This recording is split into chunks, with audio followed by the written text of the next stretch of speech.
Hello everyone on the internet, it's me, Fleet of Oceans, and today you join me for Fleet's functional look at fictional ships, a Ramblings spin-off. Yes.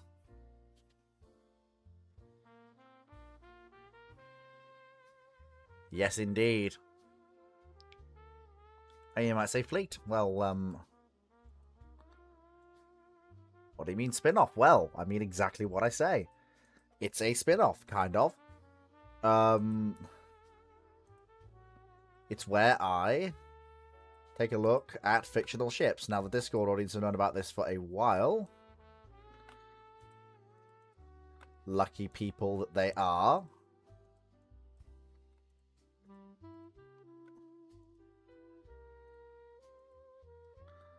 But you chaps are getting a little bit of a late start here on YouTube. That's why you're getting a little bit of a preamble. If you can think about any fictional ships that you know of, be they based on real history, completely fictional, or otherwise, please feel free to let me know. But with all that good stuff out of the way, a little bit of a preamble. If everything else mostly sorted and squared away,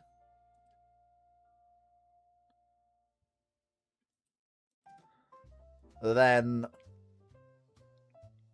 in theory, we should be able to get started.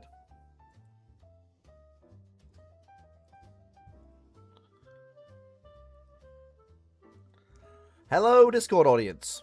Welcome, welcome, welcome, welcome. Welcome one and all.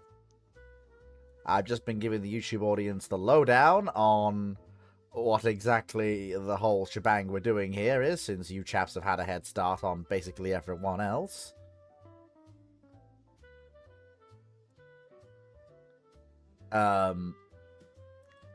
So I've been giving them the lowdown, and now we're all here for the most part.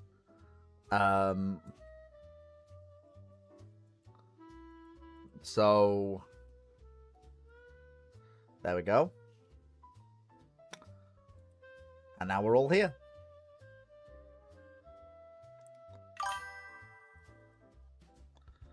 Oh, that reminds me, I should ping the old chap, since he did say he did have something that he was working on. Better remind him that shit's going down. But yes, so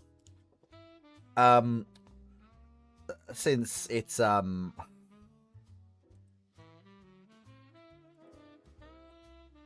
since this is kind of my show, I shall go first.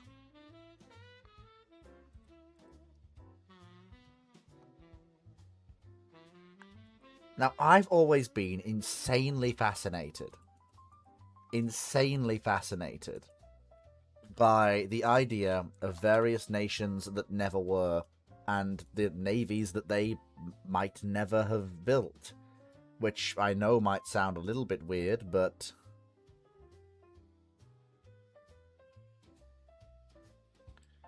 it's the truth. I've always been fascinated by that concept.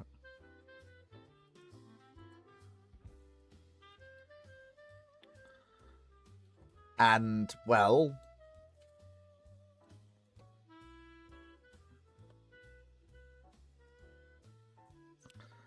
nothing to me makes that more exciting than the idea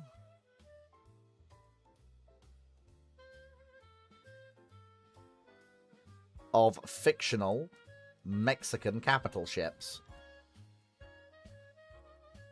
I'll do this so both the Discord and Twitch audience can look at this. I'll do it for both people so they can all see it. So, the whole idea of a fictional Mexican navy is something that's always fascinated me. So, this is my entry for Fleet's functional look at fictional ships. The various dreadnought battleships of the Mexican Navy.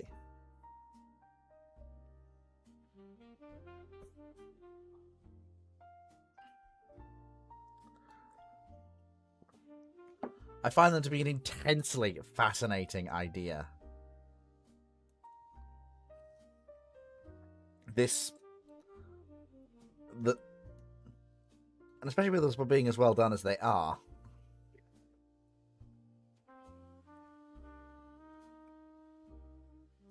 Very mid. And they get up and end up having...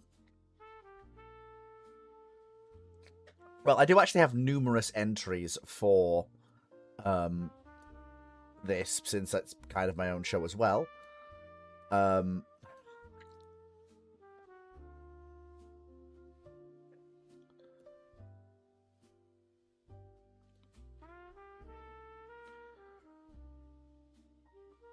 But yeah, that's the idea of Mexico having heavy capital units, modern cruisers, and getting into a shooting war with the United States Navy is nothing if not utterly amusing to me.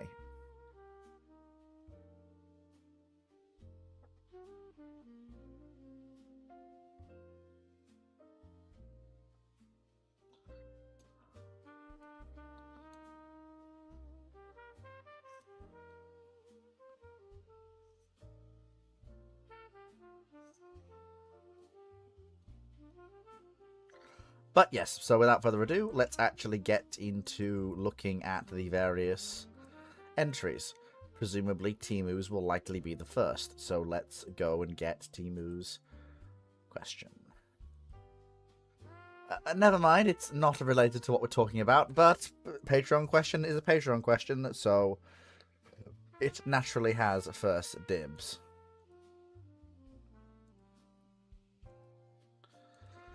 So, Timu Locker on Patreon asks...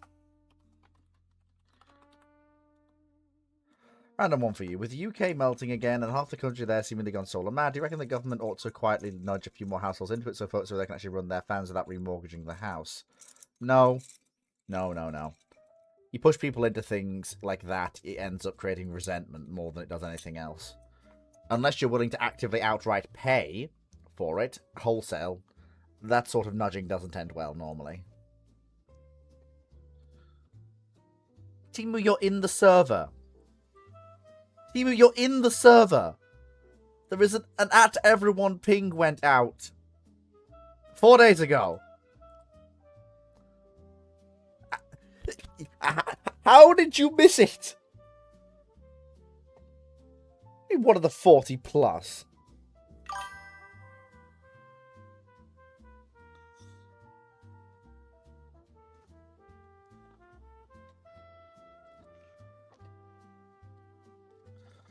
I mean, well, Montana, we're here. You've got until I get to you, basically.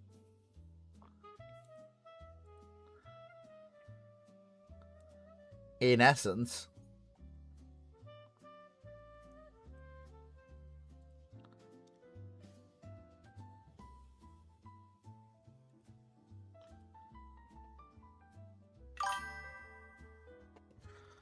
Okay. Knight, you know how these specials work.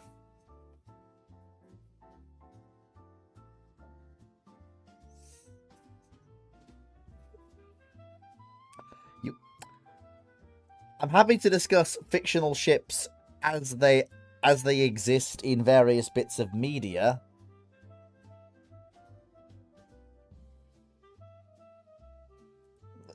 You don't have to suggest ships of your own, Montana. And the thing is today, like, it's today. Like, I'm not, like, you're the one who chose to enter the contest knowing it would be today.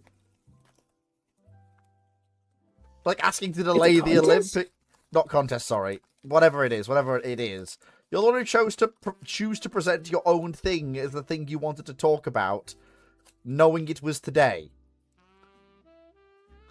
So, I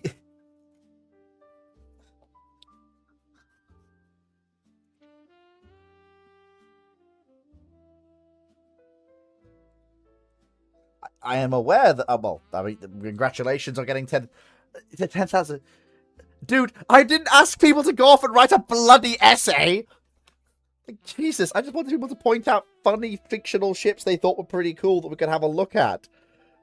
I don't have the time nor the inclination to read 10,000 words.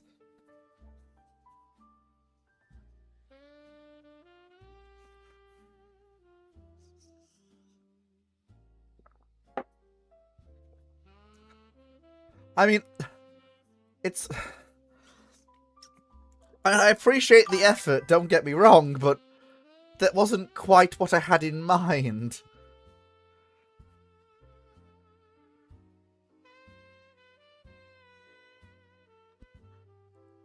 I just want people to say, hey, Fleet, this is a funky ship. Can we talk about it for a bit?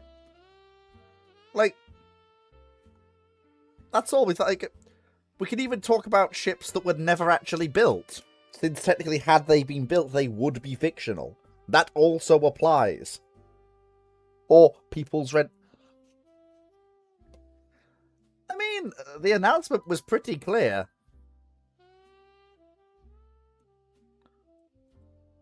You're the one who chose to go to the absolute extreme.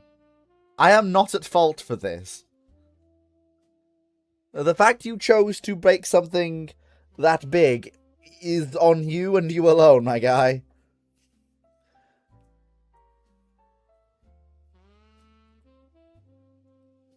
Oh, Chair's here.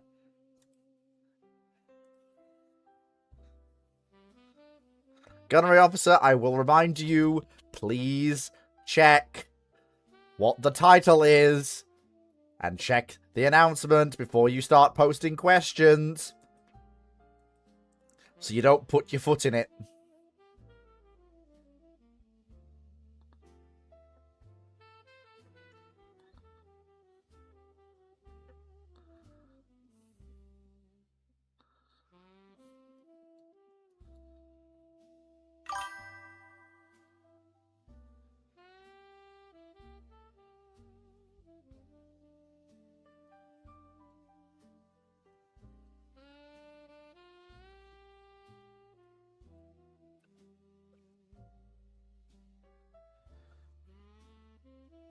Right, hello, Chair. Nice to see you. Yes, World of Warships are things are allowed as long as they're fictional.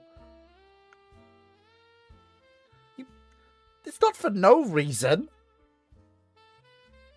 I mean, I'll happily accept the Cliff Notes. Gunnery officer, I literally said, read the...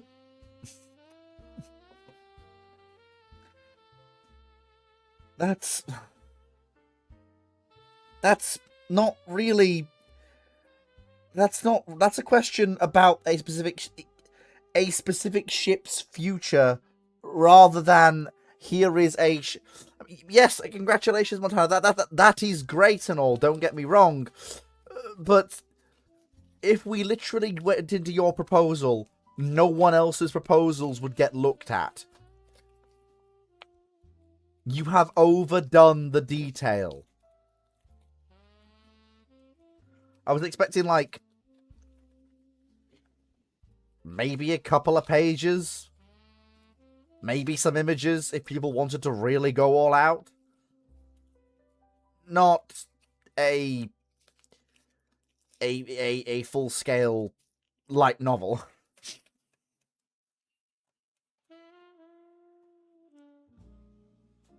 So, does anyone on the panel have anything they want to present to say, ooh, here's a cool ship, let's have a look at it?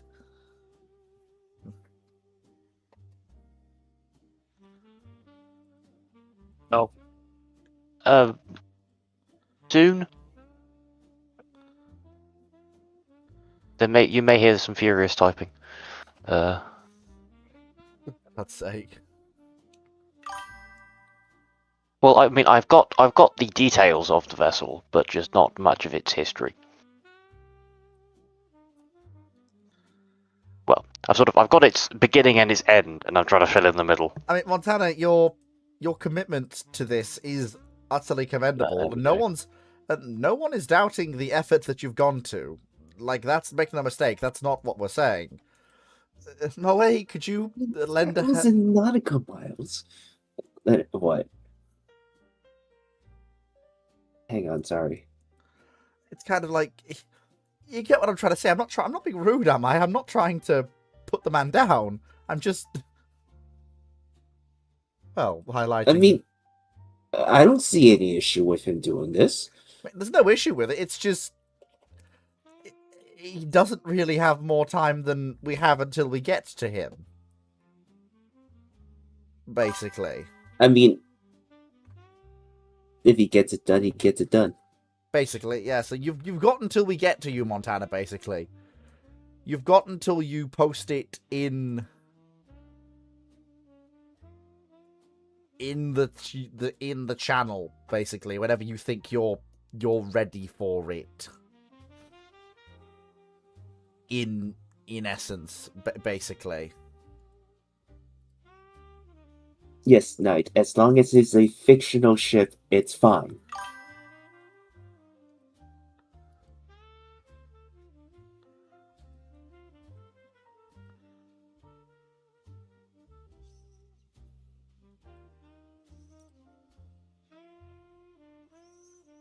Okay, so first question is from Gunnery Officer about the A150 battleship.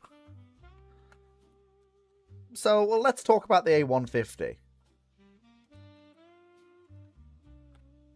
So from Gunnery Officer, opinions on the A150 design. Do you think the ship would be better off with 4 twin turrets for 4 20-inch guns? Now,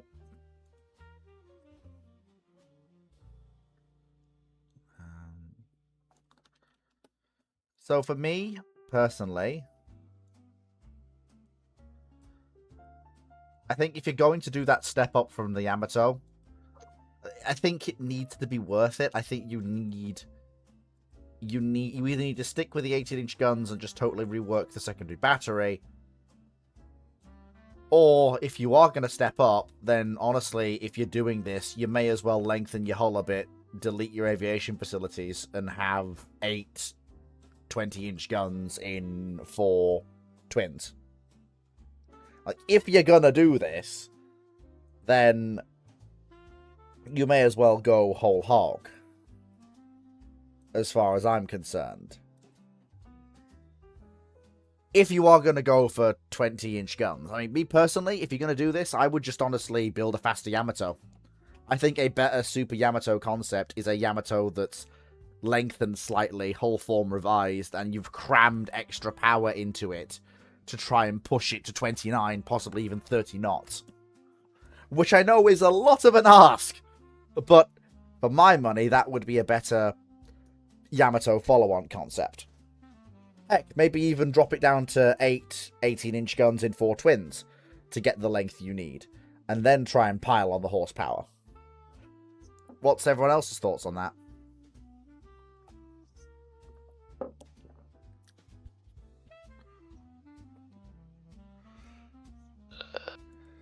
I think this is such a low priority on the list of things they have to do. Oh, no, bear in mind, the whole point of this is less about realism. We're more talking spec. Like, for once, we're not talking historical accuracy or anything like that unless we're actually asked to. It's more specs and stats and ideals. I know, it's just my point is that I don't think that the A150 design is even relevant in terms of what they should be doing. I think there is something to be said for that concept.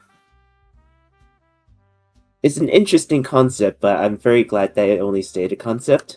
Yeah, it's just there are so many other ships that they should be building first before they even consider thinking about the next generation of Yamatos. That it would make the A150's design completely, the concept, irrelevant. There would be so much other technology they could infuse into a battleship that may help them come up with a infinitely better design than her bigger Yamato. Yeah. I think what they really needed was a fast battleship. What they need is a Congo replacement. Yeah. That's the priority in terms of capital ship that the Japanese really needed. What I think they should have done is after the Yamatos were done, the A150 concept design should have went to working on a replacement for a fast, high-speed, relatively lightweight capital unit to, supplement and replace the Congos. Funny thing about that, actually. I mean, yes, it technically existed as a concept, but I do I think actually, that one's a little bit too underweight for I what do I actually, want.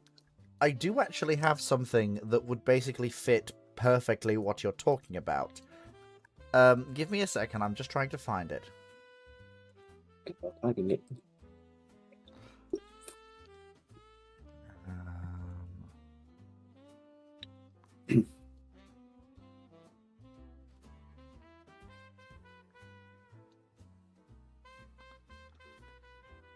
But yeah, overall, I don't even think I'm always on the camp of 18 inches already a little bit too much of a gun. So that I would never given any of the 20-inch gun Super Yamatos even a thought.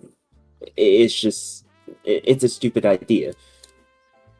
Even with radar gun firing system, you already have they have difficulty landing shots at 25,000 plus yards. Now you're going to introduce a gun with a maximum range of like what, probably near 40,000 yards. So what's the point? Yes, like a 20-inch gun is more than capable of piercing a lot of armor. At the typical range, you'll find yourself engaging, but then you're trading off a lot in terms of fire rate. I think a A150 would have been better off if it was 12 18-inch guns. Oh, come on. I know what I want. First question.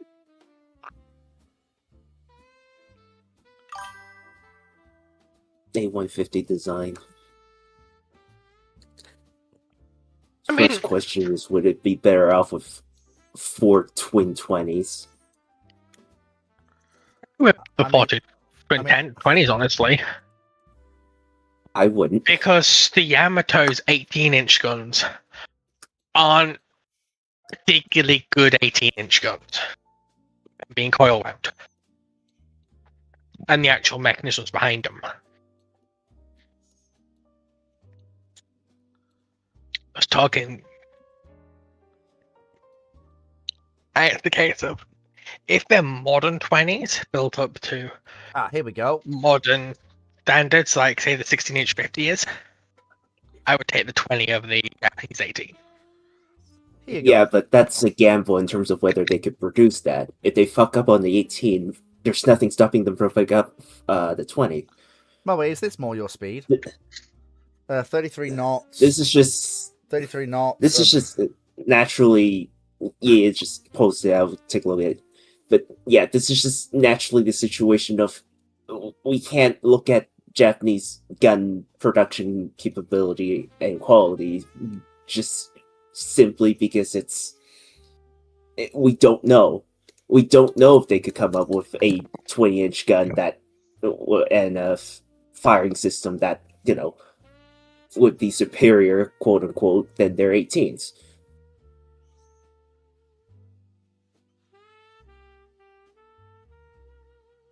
I would And like take I said- modern 20s over antiquated 18s any day. Even though I don't like the 20-inch gun.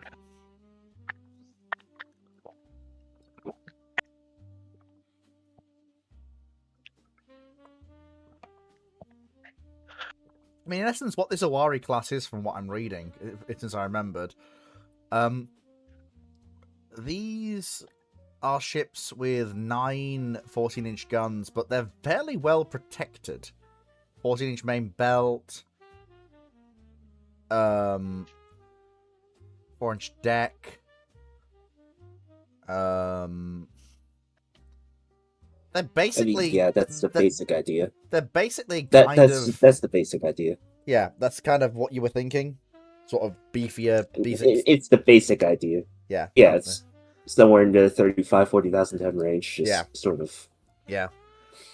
32.5 knots. Really a proper Congo Yeah, so- replacement. Pretty much. The addition of torpedoes I find an interesting choice. That's just the Japanese thing, and to be fair, True. I very much doubt realistically, they will be thinking about putting on torpedoes on something like that. Yeah. But we don't know. Fictional's fictional. I personally wouldn't. I do like the funny late war camouflage. Ah, yes, we are green. We are quote unquote island team. Very true. Yeah.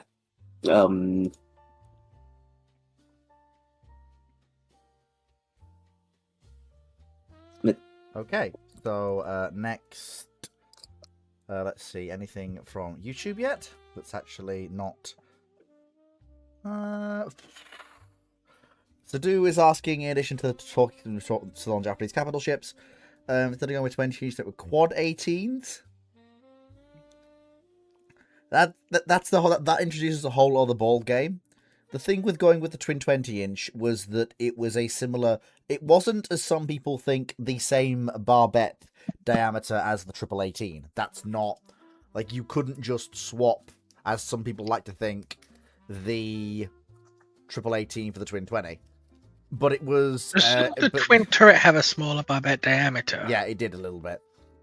Yeah, which was also. It's close enough where they could sort of, Yeah, but it was within the ballpark of the large diameter turret barbettes, etc.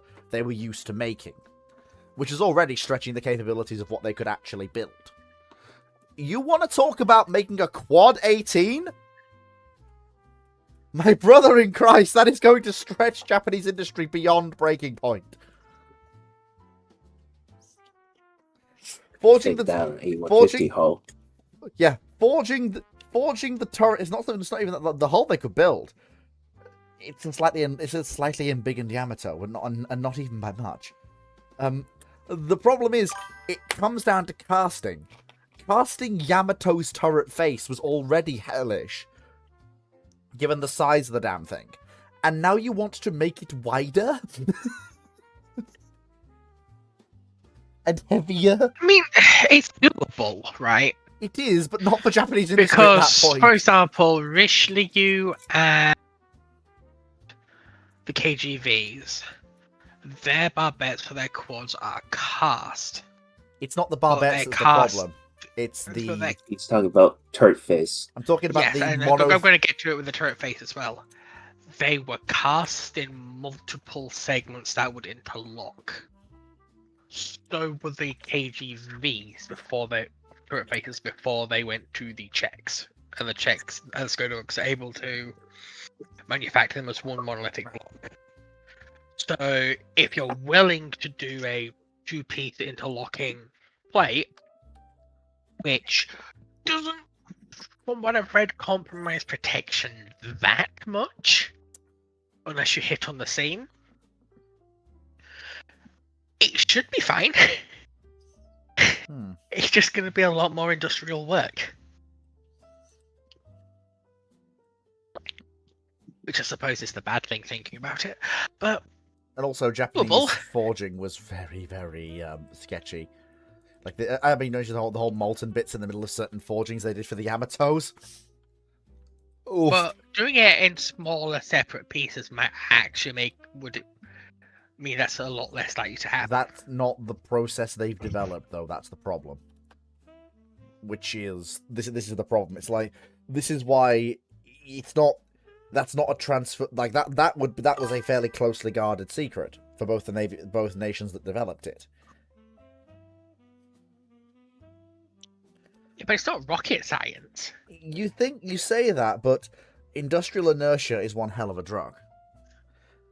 If you set up your plant to forge a certain way, and you then unless they physically cannot forge the 18-inch quad plate this way, then they won't change.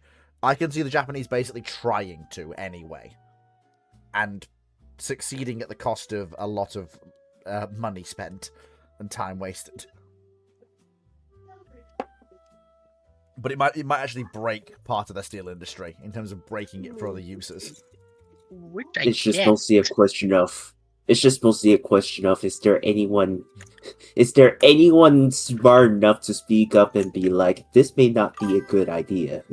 We may need to try something else to Yeah, achieve no, so this." it wasn't Skoda and that. I'm getting mixed up.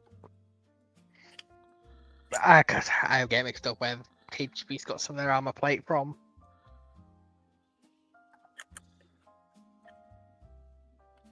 Okay, so we're still very much Don't mind in. me. Yeah, we're still very much in never built ship territory now. We haven't quite gotten to fully fictional ship. Well, these are still technically fictionals. They were never built, but we're still very much in the realms of casual nonsense right now, rather than total insanity. Slayer asks opinions regarding the Long Tanner. Again, the name for the Montana with the Iowa speed. Will the juice be worth the squeeze? Honestly, no. In the post-war world, the Montanas themselves were questionable, and the Long Tanners were just flat out unneeded. The only way you get the Long Tanner is if Stalin pulls 20 billion rubles out of his arse and builds a fleet of 12 16-inch, 32-knot capital ships. At which point, the US is going to look at anything that does 28 knots and go, no, this is not viable. Those are full-on battleships, and the Iowas are somewhat weakly protected. We need 6 additional ships that are going to bash the Russians' head over, and, well, at that point, Long Tanner becomes not only viable, but possibly required. But outside of that very niche and out-of-context scenario, it's really not worth it. You're talking what would be possibly the new candidate for one of the, if not the largest battleship ever built. Easily taking the crown from the Yamatos. Just because of the sheer amount of horsepower and the tonnage that would require to move a ship of that protection and firepower to 33 knots.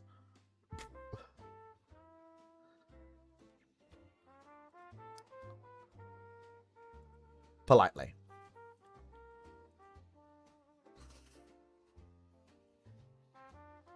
Unless anyone else has any comments on that, I'd like to move on. Yep.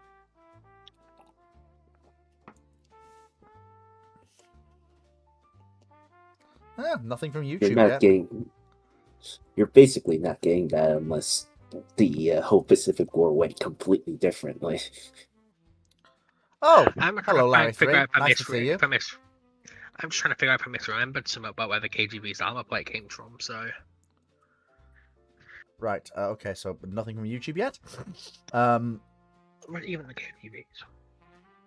A typical gunnery officer asks, what role would the Lexington battle cruisers play in the interwar period and eventually in World War II if the US is allowed to build at least 2 battle cruiser hulls? Let's see. Would the Lexington be better off with 14-inch in 3 triple turrets? I think they're very good carrier escorts. They're very good for the fast carrier escort role. They're very good for the scouting role. Because while they are horrifically vulnerable to Hood or anything, or heck, even to Hood, they still have matchups that are at least even against ships like Renown, Repulse, and the Congos. Because while, yes, Renown, Repulse, and the Congos can hurt the Lexingtons, the Lexingtons are faster than anything save Renown and Repulse, and they have 2 extra guns than Renown and Repulse, and they're bigger guns. Which means that the dice, the law of averages, lean in favour of the Lexingtons winning that gunnery engagement. Although, admittedly, there's still the offside chance that the Renowns just basically... Renown does what Renown does best, lands 6 hits out of 6 rounds, and just cripples one of the Lexingtons. But again, we're talking law of averages here.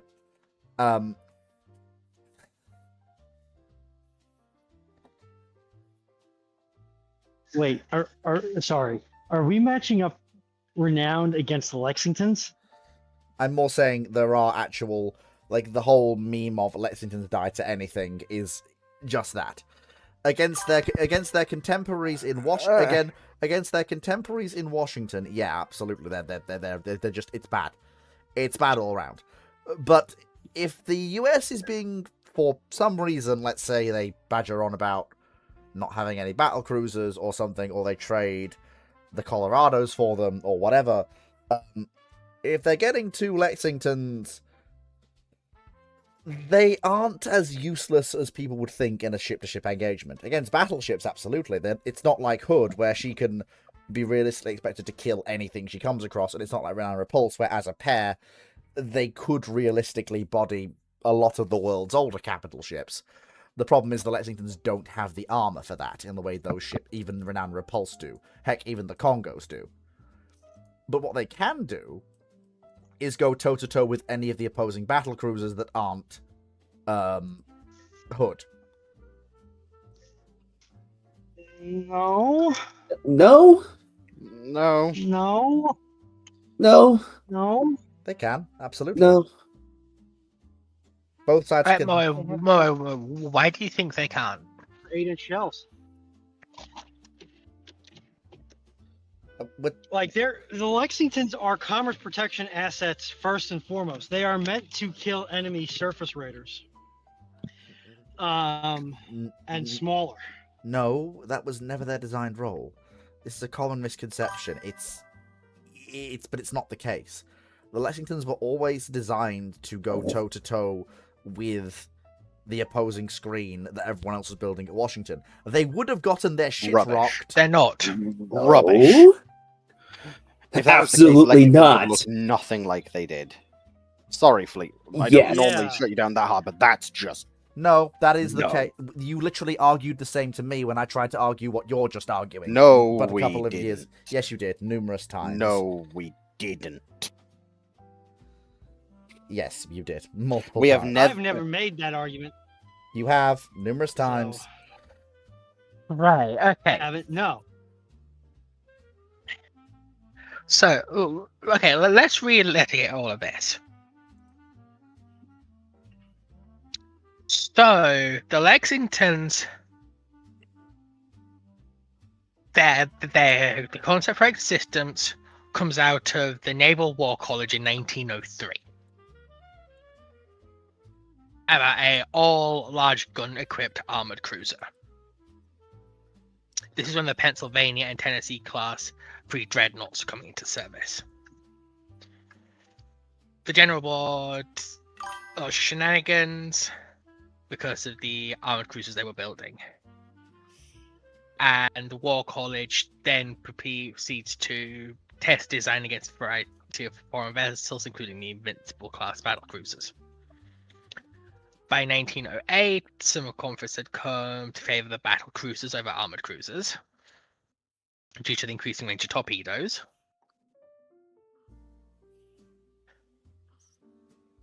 And the idea that gunnery officers stress great value upon getting the range first and then smothering or beating down the enemy's fire before he gets into range. That's the idea that where the Lexingtons come from, as we see them.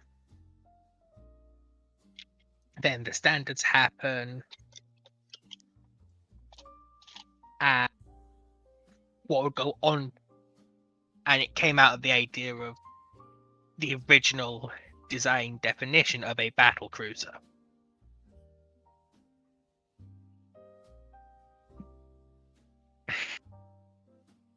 So they are battle cruisers, extension of what the Naval War College was thinking about with its armored cruisers. They're, at least in conception, akin to the Invincibles and Indefatigables. No. Whatever the second class is called, come off the top of my head.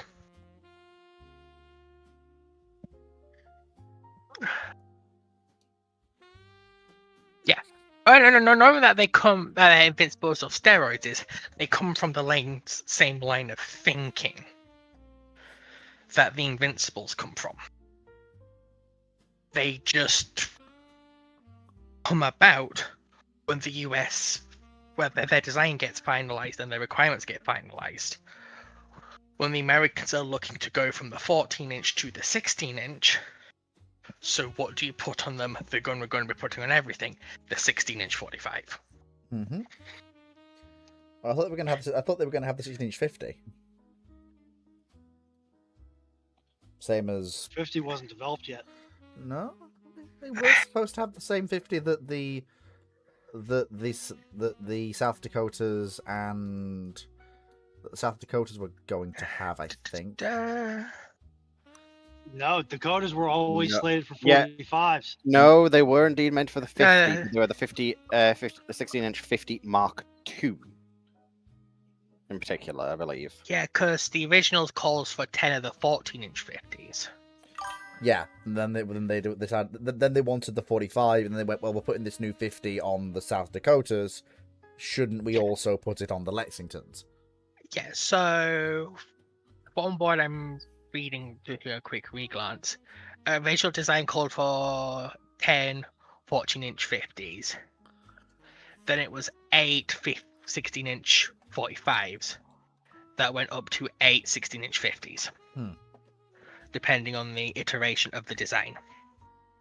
I will just point out from what I'm reading here, this does kind of support what I was saying. No, But it doesn't. Will you let me finish?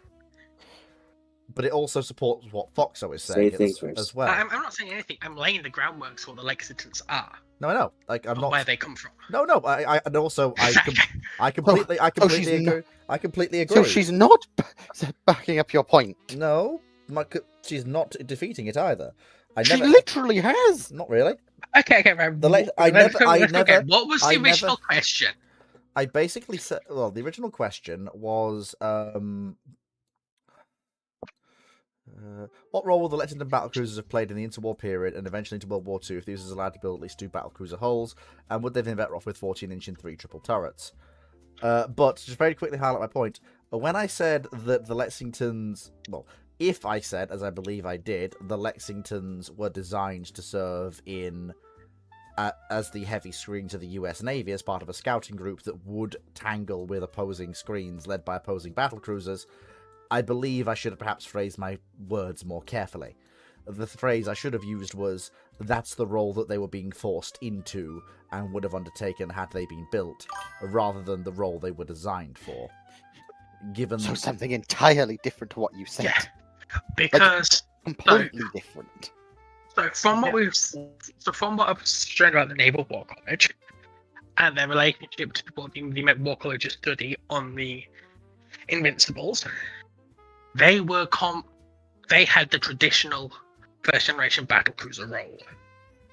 So they were commerce protection and commerce warfare vessels. It's not even designed to counter the Congos, Slayer, because if it's designed to conquer the Congos, it would have more armor. Yes, Well, its speed It would gives have it a armor decisive to stop a 14-inch advantage. shell. Yeah, the Lexingtons were influenced by all of these ships, but designed to counter any of them? No, that I will agree with everyone here. Look, Because it's simple as this. Based on the finalized design of the Lexingtons, it is designed to provide heavy firepower for the scouting force that the US wishes to have to scout and screen for the battle fleet and not engage enemy scouting force. It is literally, oh look, there's an enemy scouting force, they may be coming at us, so we'll have bigger guns to make sure that any battle cruisers coming at us would think it twice before, just charging in. However, we need to be fast enough to get the hell away from them so that we could bring in our battle lines for the fight. If the Lexington is designed to scare off other battle cruisers, it needs the armor that it doesn't have. It has way too much speed for what it needs to do if it wants to fight off other battle cruisers, and it has not enough armor. Which means it's designed to run, go away from other capital ships. no, I'm going to push back on it. It's not designed for that. because it comes out of the Naval War College studying what the British battle cruisers did in the early part of World War One, where it's using their high speed to be able to effectively enact sea control and wipe out any German commerce or German cruisers outside the North Sea.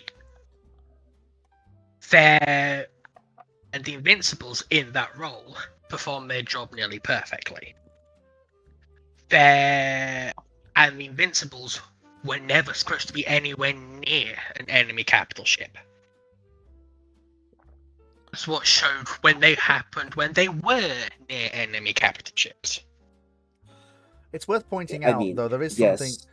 something working in the Lexington's favour with this calculation.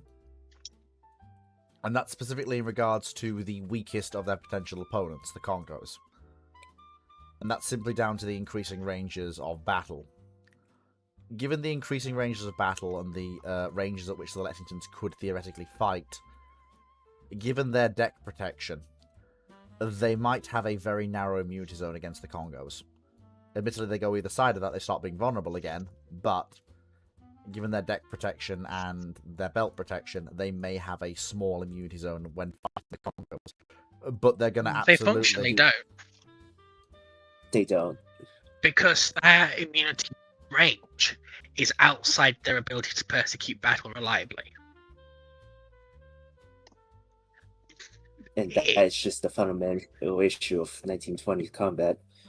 Yeah. They have to get Guns close. have reached to the point where the fire control can't accurately provide fire at the maximum theoretical range the guns could reach. British So are the having- fighting range never... Yeah.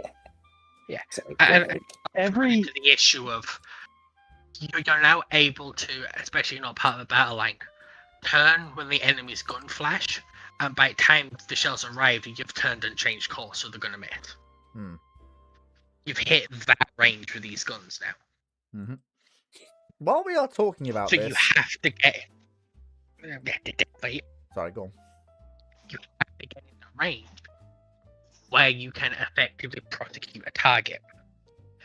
And unfortunately for the Lexingtons, anything from Scharnhorst 11-inch gun up, where she target her, and she's a lot big target she's shooting at.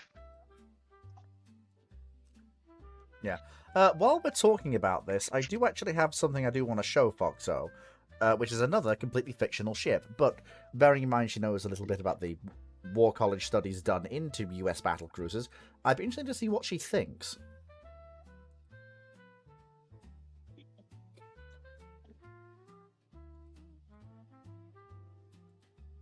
What do you think of these, Foxo? As first generation US battle cruisers that are, well, based on real history but Well, are I've only said- completely fictional. Streaming them. In both Discord and Uh, Twitch. Twitch, sorry, YouTube, sorry. And I mean, and I You're meant, not showing it on YouTube. and I was including we Jutland go. and Dogger Bank as when I said everything outside the North Sea. For the battle cruisers, just to clarify. Yeah.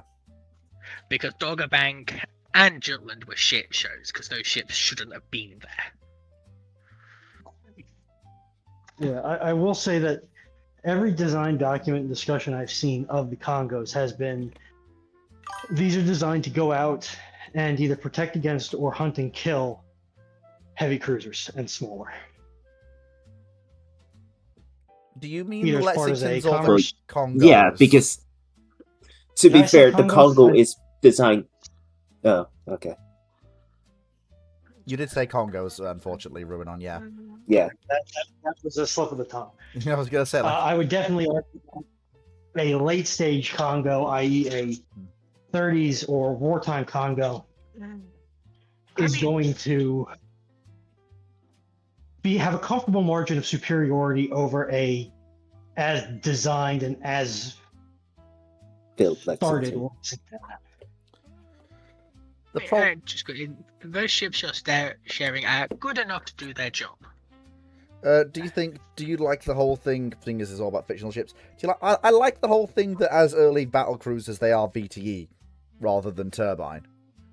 And I think that's going to be a problem. It probably is, but they're tooling around at 24 knots and they're domestically built in the US, so turbines aren't and if they are long, and bear in mind, long range ships, long range cruising is practical for the British with their battle cruisers with the ret drive turbines because coaling stations everywhere. The US doesn't have coaling stations everywhere. But you can't get the speed out of a VTE. They're doing 24 knots, which in 1907, which I think when did they come in? I'm not sure they can do it. Is the answer with VTE? Oh, I mean, Blucher did. They probably want to, but they're probably gonna end up short, like a 1 or 2 knots, maybe, which will probably turn them into really big armored cruisers. I mean, Blucher. Is This is still the Crash idea. Fox are rebooting. I mean, Okay. Blucher broke 24 knots on trials and managed 24 knots in service, and she was basically the Yeah, but German version of Blucher's- these ships. Around the sort of Blucher's certain- Is this smaller. a, Is she? Is These are only 165 meters long. is this a Right. ship designed for the United Right. States? Right, everyone on shush a second, please. Right. Go on, Dragon. Blucher's 160 meters long, yes, but I get the sneaking suspicion these things are going to be heavier. Because let me bring back the Let's stream. see. Does it say how? What are big- they armed with? 12 12-inch guns, but looks. Yeah, 12 12-inch guns. super firing guns. Where the hell is... I don't know, like... The This that is they are really super- difficult Also because the I'm fact that looking she at, has like... 8 It's also the fact that she has an 8-inch armor belt over the magazines, and what's it called, at least just shy of a 7-inch belt across the rest of the ship. It's a case of, that's heavy. Oh no, it's 8-inch over the magazines and 178 millimeters over the machinery spaces, presumably. Which is effectively what the belt is. Yeah, presumably. Yeah, if you look, it pairs down. Yeah, but It's- that's a long belt. Oh god, yeah, I'm seeing it now. Good Definitely. lord, look at that. Yeah, and it's got a thin strip forwards and aft. You see it? That's a very long belt. That's a very long belt. I mean, I do actually have other US battle Also, cruisers wait, to go back show up off. a moment. Oh, sorry, hang on. Cause what speed is she going at? Is the 24 question. knots. These 24. are 24 knots at full chat. And they look to be only twin Going to screw. need turbines. You can do that with a ship that big. The problem is you may not. For the 5th time, is this designed for the U.S. Navy? Yes. Yes. Yes. The advantage Blucher has is that she's operating in her nation's backyard. Oh god, also, it's a modified Delaware class. I thought I read that. So, that's awful. Because, remind me, Foxo, battleship to battlecruiser hull form is not fun. No, I mean, no, it is not. I mean, they had fun clobbering the Mexican Navy in the Pacific. That's not too surprising. It goes back up to Apparently, Foxo. both ships are operated in the Pacific. Yeah, they were the primary fleet presence in the Pacific for a lot of the 1910s, prior to the US entering the war with the Entente in 1916, which was precipitated by the Mexicans crossing the border.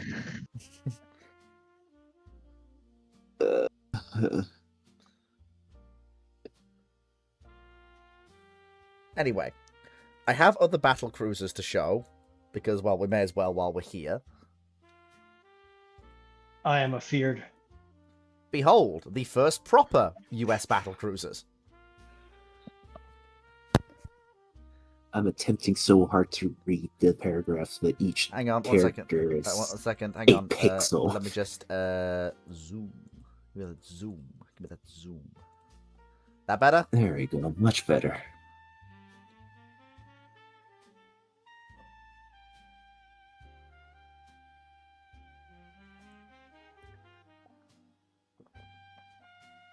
Oh yeah, the change in this universe is a nation on a set of islands in the South Atlantic that are Celtic and speak the Celtic language called Thyria.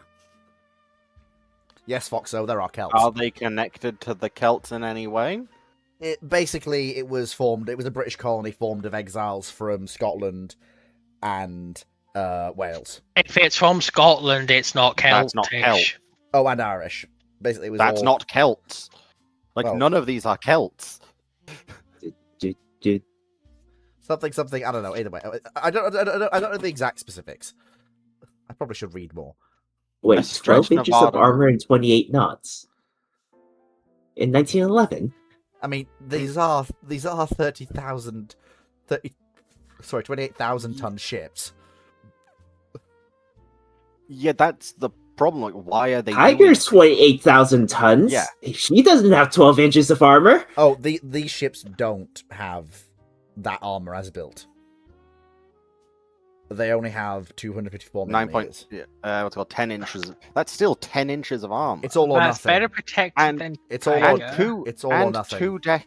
two deck. Well, I don't know why it's all or nothing in 1911. That's just Because that's when the US was. Also, that's no. but that's not how you do that in this period. Like, there's a reason it's not a thing in US ships. no. it's It why is the a US thing in US It's why ships. the US hold to the 60% of the waterline must be armor belt.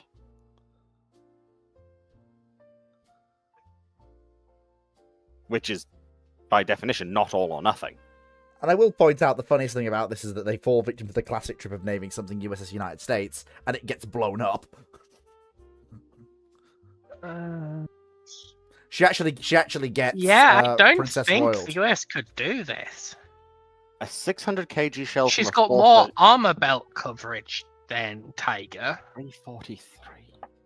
and she's got a thicker armor belt than Tiger, and she's same displacement as Tiger. Actually, you said she's 28,000, right?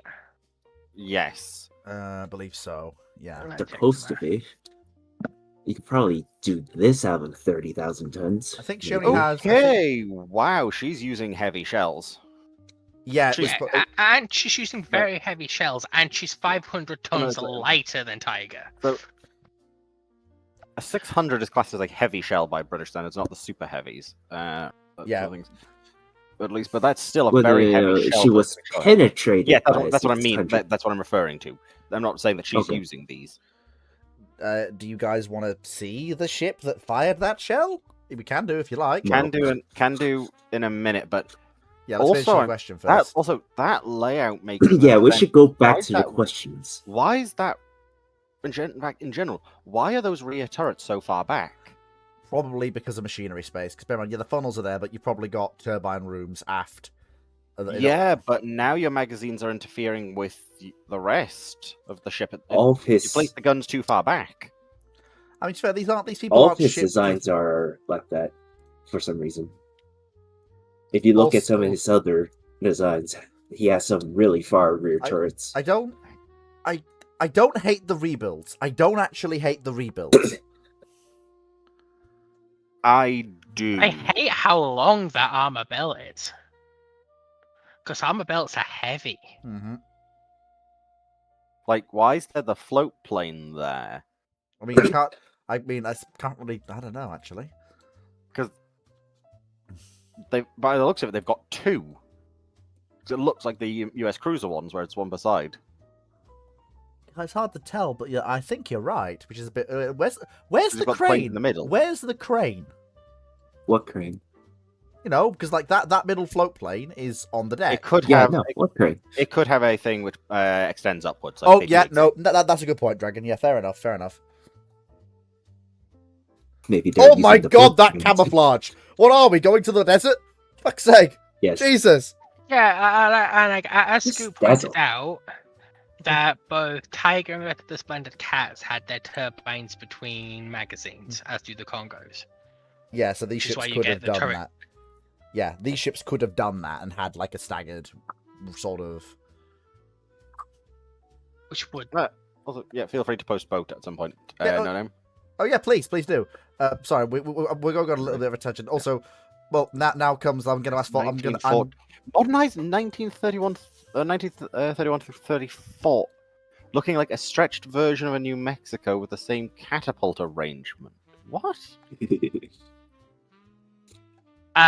Dragon, do you see what I see? Oh, on there we that go. second Oh, there we image? go. Do you Right, see no- what I see there? That's an issue. This one here. Yeah, no, Dragon, do you see what I see with there? That's the issue. Possibly. Go on.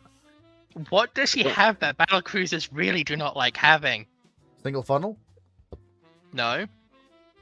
They can work Look with below single her funnel waterline. truncated.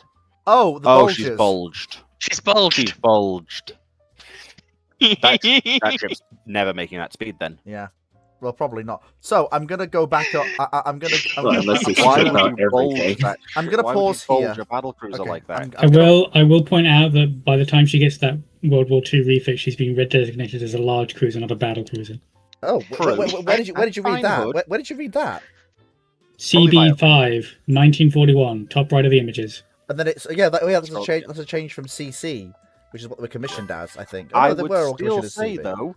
No, they're always large. They're not battle cruisers. Job solved. Whatever. The Americans still don't get battle cruisers. Yippee. Victory by technicality. No, it's not. It's now.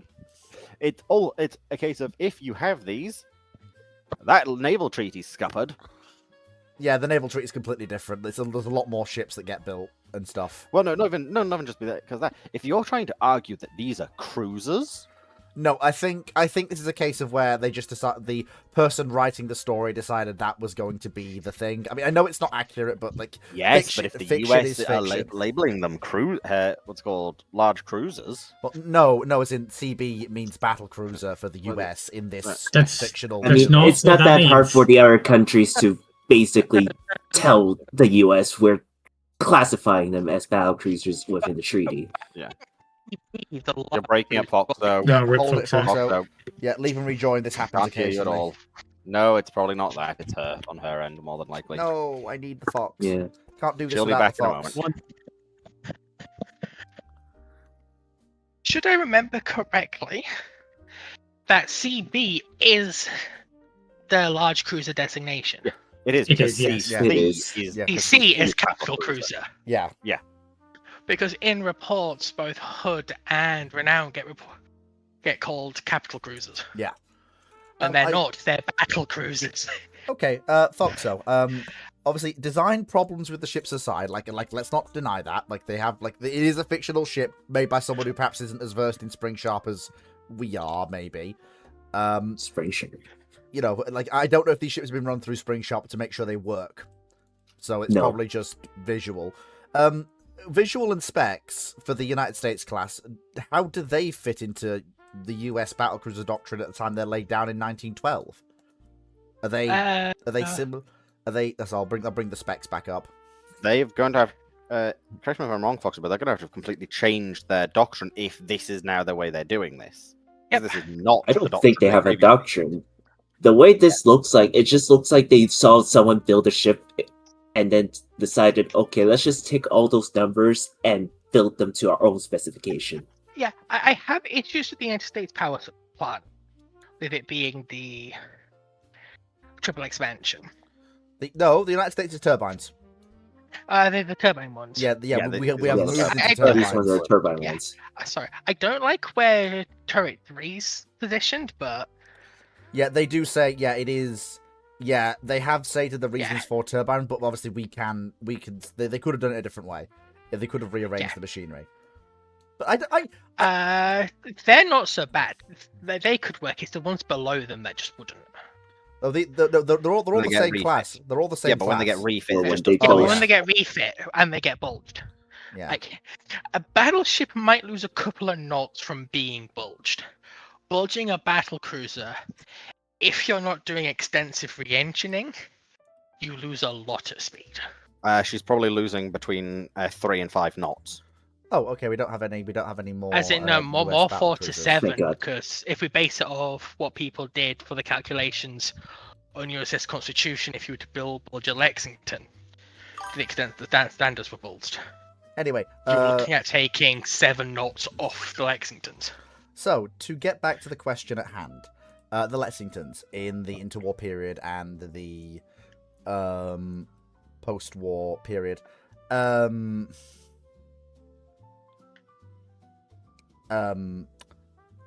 carrier escort / possible leader of cruiser groups. Maybe, if they're feeling brave. Depends on what lessons they will draw from the fleet problems. Now they have the Lexingtons, and if those are going to be any different. Yeah. I mean, They're most likely gonna get pressed into the same road fast battleships were. yeah, except they can actually keep up with the carriers properly before the Iowas. Of course, I don't That expect will- the Lexingtons to actually survive World War II. Well, I will also point out that might see a difference in American carrier doctrine, because a lot of what American carrier doctrine early on pulls from is the experience with the Lexington refits themselves. And the fact they haven't got anything heavy to escort them. Yeah. So if you have, let's say, just for argument's sake, they also get to rebuild other Lexington hulls into Lexington carriers, or whatever you want to call them, carriers. They're going to draw different lessons if they've actually got the battle cruiser Lexingtons escorting the carrier Lexingtons. Then there's not going to be this, we're going to get jumped. I mean, It's it depends, because they might not actually just convert two hulls of Lexingtons into carriers. They might not at all. I was using a hypothetical to try and fix a point rather than... Well, I know, but I'm also pointing out that the hypothetical for another thing could True. be entirely valid as well by No, just absolutely. not having those hulls. True, completely. I They completely might agree. end up with something completely different for a first set of carriers, of fleet carriers that aren't, Langley and whatnot. You might see a slightly different design of Yorktowns as well, which might actually be built to keep pace with the battle cruisers. Yeah. Okay, so I'm going to very quickly grab a question from YouTube. Okay, this is definitely an interesting fictional question, so I think I will definitely answer this. What would a 14-inch armed ship be like? Yes, I don't know what we've done to build this, but it's a funny hypothetical. You're probably looking at a ship that's designed for a very specific role. More large ocean-going barge than anything else. Given that this gun would be larger than the Schwerer Gustav. You'd probably have to anchor in place before you were to fire. You'd have very little in the way of traverse. You're talking about a ship built around a gun, rather than a gun mounted on a ship. It is in theory possible to create. Welcome back, 18th century bomb ship. On steroids much. You could in theory do it. It wouldn't be a combatant that would be serving in any form of naval engagement. This would be a bombardment platform through and through. And it's going to depend on the style of 40-inch gun. Is it a short-barreled weapon like the Karl Grat? Is it a long-barreled weapon like the Schwerer Gustav? Is it somewhere in the middle, a combination of a howitzer and a mortar? It's going to be very interesting. I personally lean more towards either a very short-barreled, stubby mortar-style weapon, or a longer-barreled artillery-style weapon of much more limited elevation. As those are the two that are going to be easiest to accommodate within any form of hull. Given you're probably going to want to have this weapon actually within the hull and firing out of it, rather than any degree of elevated outside of the hull or mounted on top of the hull, to just try and keep your metacentric height down and your stability up. Although I'm going to turn to the two spring-sharp enjoyers in the room, Foxo and Dragon, to say, given your experience of building ships in spring-sharp, despite how mad this is, what sort of hull form would you want for this sort of thing? Which one is exactly the 40-inch? Like, no, it's just you don't. The 14-inch barrel is just a shroud for two 18-inch guns. Ah. Smile. Like, I mean, Basically. it would only capsize if the gun were if someone was silly enough to mount the gun not spinally, and not deep within the bowels of the ship, sort of emerging from like fleet. That means this is a meter-wide barrel. Like, yes, I know. Yes. per barrel. Per? What's this? What's this per? Why do you have more than one? Yeah, singular barrel. Like there is no per. Like, then you It only just says 40-inch gun-armed ship. He didn't say it can't be on a twin turret. yeah. He didn't say he can't scale up a ship hull to the point where it could take a 40-inch twin turret like it's a regular battleship. What the There fuck is is this no trench way. crusade? Is this the They're fucking like Holy a Forces of fucking- Britannia or something? Yeah, like fucking what? Yeah, apparently. Oh my god. Well, it's just like, maybe someone decided to make a, scale equivalent gun for, like, Zipang or something like that. What the hell is? I will send every Terminator back in time to remove that thought from human consciousness. Oh dear. Oh dearie me. Right. Or do a Galen Urso and engineer it so whenever it fires its gun, it just rips a hole through the bottom of the thing and they lose the barrel and it sinks. I mean, immediately honestly, afterwards, 'cause that'll be that fine. would be the best way to do this. Suggest this to the Great Leader as a prestige project to kill like an enemy fortress or something, and deliberately sabotage it, knowing it's going to fail. Plan Z. I got a better idea, Hitler. How about this? Yeah, this is the plan. Yeah. Still a bit with slave labor, but Yeah. it doesn't work, and he kills himself anyway. Smart. Yeah. The biggest question mostly comes down to, what do you intend to do with a 40-inch gun? Yeah. Only then Not build will it. we know what how we're going to build a hull for it. No, I think this is an idea that Fisher would actually would turn around and say, Oh, "Get out of yeah. my office," and probably try and chase you out of the chair. So the monkey paw held, and they actually want an MBT equivalent 40-inch gun with MBT length barrel. So you're going to make this thing a 72. What's it? No, sorry, 56. Possibly. Not 72. But why? But just why? Give me a second. Back in a minute. In all seriousness, Something I'd probably like use that. this as the deployment tube for drop pods or something, because it's the only sensible thing Something to like think of. that for a ground-based artillery system is already relatively not very feasible. I'm just trying to think of what the rate of fire of this system is going to be, and I feel like you've just made a really shitty arsenal ship. It's a disposable. No, it's a disposable barrel. Once it fires when it's done, you just change it. Yeah, because unless you have a draft of yes, I don't see how you're going to get any sort of loading mechanism. What if Super M class submersible monitor? Gentlemen, I believe we have created the galaxy's first macro. Alicorn, is that Sorry. you? Gentlemen and Oh ladies. man, ominous. Yes, but basically, gentlemen, ladies, and those of no gender at all, I believe we have created the God Emperor's first macro cannon. All we need now Hey, is to be 10,000. fair- All we need now is 10,000 serfs to load the damn thing. You Honestly, can also I think, try a Russian circular battleships now. You don't even need a turret for that. Just spin the ship. I was going to say spin to win. Yeah. You know what, Montana? That's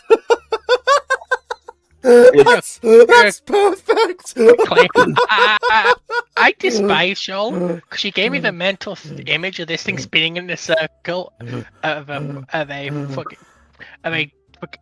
donut battleships spinning in a circle, going "baby shark." Stop! I just also You brought that on yourself. None of us put that also, thought in your head. also, That is a you Yeah. problem. also, Montana.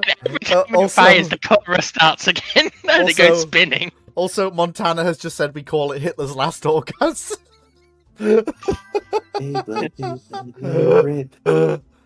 I should not be allowed to do things on the internet. This is. nah, it's Hitler. Take the piss out of him every day of the week.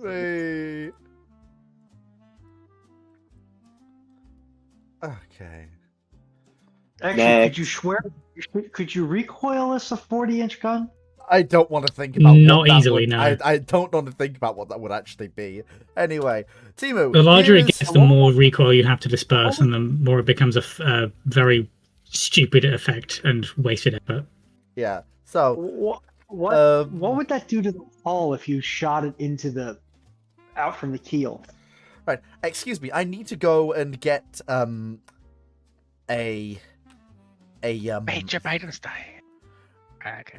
okay, so Yanmata Jaha Ristal Jaha Tutallata Icebreaker Cruiser Lavisto Cavelia. A Finnish icebreaker with a cruiser's gun turret and a fully ace suite bolted on top because procurement asked why not just one ship and nobody said no. Specs: 9,800 tons, 148 meters long, 1x2 6-inch guns in a turret, 2x2 57mm radar based AA, 4x2 40mm Sea-Whiz, twin SAM launcher added once somebody remembered Soviet bombers exist. Diesel electric, crushes 1.2 meters of ice, crew 340, commission 1971. The catch, icebreaker holds a flat and wide, built to ride upon ice, not carry a turret, sandbox, and radar mast this high up. Stability is quote-unquote adequate. NATO visitors go quiet near the engine room and ask about roll periods. She's never capsized. Considered a point of pride, not a low bar. Why she works. Once she's cracked a channel, she's her own escort, surface and air now. Her low-speed torque shreds anything a normal warship screws couldn't touch. The AA Samfit exists because stationary icebreaker at channel out is a prime badger bait, and someone finally said so out loud. Tradition. New crew see her stability sheets one day than here. Now you know why we don't roll her for fun. Every witness she just sits at her channel, guns and radar tracking outboard, just being there. I like this. Okay. I like the idea of the funny icebreaker with the gun and the missile sitting there, daring the Russians to come have a go, and they never dare. And it's rolling like a pig when it's not breaking ice, and it's just... I mean, forgive me if I'm wrong, but there's no technical reason why it wouldn't work. That is the best thing about this. By acknowledging the flaws of the design, it's actually fairly realistic. Yes, it I would won't go probably that far. it would probably roll like a pig. That twin 6-inch gun is also kind of weird, but alright. Kimu, that's brilliant. That's brilliant. I love that. Okie dokie. So, I also enjoyed the twin SAM launcher being tacked on. Okay. So, now it's time for, let me. It's time for... Or Oh, no, we've we've gone too far. We've gone way too far. Way too far. Because I promised I would show you the ship that blew a US battle cruiser to Kingdom Come. You cut out when you said kingdom, Sorry. so all I heard was you blew a U.S. battle cruiser to come.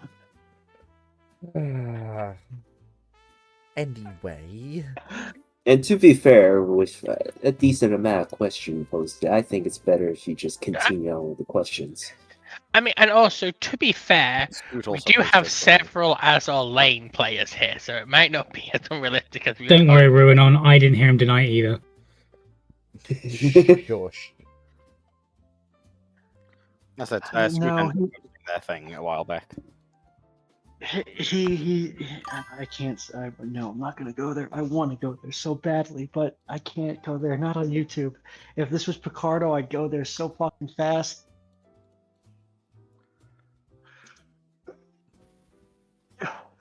Do you know how Picard works out? He does Picardio. Oh, Heard I used to have respect for you. okay, all right. We will. Yeah. Okay. We Why will, would you respect me? You should fear me. You. I can do this. No. You put boats in Rambling's text. You put boats in Rambling. Do not remove the fox. Do not remove the fox. The only I've got a counterpoint to that, though. No, don't you fucking dare escalate. son of a bitch.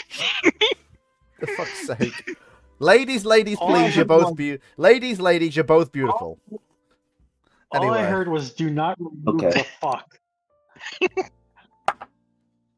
Anyway. Yes, I have been called a fuck repeatedly. Anyway, so, YouTube question. Let's see if there's anything here. Pushing button, Bob. Also, So- pasta or pizza? Knight6831 asks, so Pizza. how plausible pizza? So, pasta, put it on my pizza. What the fucking sorry. It's What? the ew. What's wrong with you? Oi! Someone is. Oi! We'll Don't find answer that. audio. I'll send it to you. Why is Fleet server side muted? Who knows? Is he speaking? I on will YouTube? point out, whoever muted me, I could not unmute myself in my own fucking server. Lap it up. Anyway, It's like- so- I see this red icon next to Fleet's name, Knight and Knight6831 asks, so how plausible are Valparaiso, Takahashi, Max Illman, Orag, and Duncan, as these are Azure Lane PR9 ships, and with the county class CA Surrey, how plausible is her World of Warships form is built, as she is along with the 1943 Minute HMS Superb announced for the coming Azure Lane July mini event. Jesus, that is 1, 2, 3, 4. That's a lot of ships. That is a lot of ships. That is a lot. That could be like 5 different questions all in one. So I'll let you guys answer the Azure Lane ships. So in terms, while you guys talk about over the Azure Lane bit, I'm just going to very quickly look at the ships in thingy and decide their. Well, I flaws. mean, I'm Flaws. going to answer real quick first. First and foremost, Valparaiso is just Chilean Vanguard. Unironically. She's actually What fairly if- plausible. Yeah. Yeah. Duncan is just a G3 with 16.5-inch guns, as I recall. No other changes. Arage is a post-war design, or a vaguely plausible French post-war design. Takahashi is just Shimanto, but with an extra reload per torpedo launcher. I'm pretty sure that's the only difference between the two ships. She's basically original flavor Megami, but slightly. Well, no. So the Takahashi is just Shimanto with reloads. Yeah. That's it. That's the only difference as far as I can tell. And Shimanto is just what if Mogami light cruisers but better with actual dual purpose mounts. Max Immelman is. Max Immelman is just German cope. I will hear no more. Yeah, not really. Like, she's well past beyond the point where it's just. What if Germany had a better carrier than the other like 3 we gave them for no fucking reason because carriers in Germany? That's it. As far as I'm aware, the only like thing the Max Immelman has going for her is skip bombs for her dive bombers, and that's kind of fucking it. Orag is a French destroyer? Post-war destroyer. She has a lot of the French post-war Was she production built? guns. Some of her main guns, as I recall, were actually redesigns of US 5-inch 38s. Her AA guns are like the dual-purpose ones are basically design lineage from like pre-Second World War destroyer AA mounts or whatever. She just has French torpedoes, which are just French torpedoes. I believe that WoW's whole thing was what if Leotron font but post-war with American derived guns. Yeah. And as far as I can tell, she's fairly sensible and actually fairly good. What's the thing with the Surrey? It just looks like another county. What's the big difference? Isn't Surrey the one with the 5th turret? No, she only has 4 twins, from what I can see. Apparently it was a project? Let's see what Naval Encyclopedia has to say on it. Isn't Surrey the next thing after the Yorks? yes. Surrey, Yeah, it was Surrey supposed is to the be. 3rd Norfolk subclass cruiser. There we Yeah, go. so she should have. So she That was should. it. Yeah, so it should have been. Yeah, they were supposed to follow the Yorks, but they ended up not. Yeah. They're fine. Yeah, it's pretty much as it's basically the UK following the trend for up armoring. I like how Cruisers. the World of Warships wiki just sometimes doesn't fucking work for no reason at all. Yep, that Wonderful. is a thing. And the 1943 Minotaur is just the Minotaurs that we actually ended up getting, basically. The ones that were actually built. They are real ships. They were real ships anyway. Which was the one I was thinking of then? Oh, you're thinking of Minotaur, I have 10 guns, I'm going to No. make it your problem. No. No? There is a ship in Wales, I'm convinced, is just a 5-turreted county. There are several ships in WoWs. Be specific, Bob. That joke. Ruin on, please. Come on, that's me levels That was of it's bad. Hampshire. Hampshire's the one I was thinking of.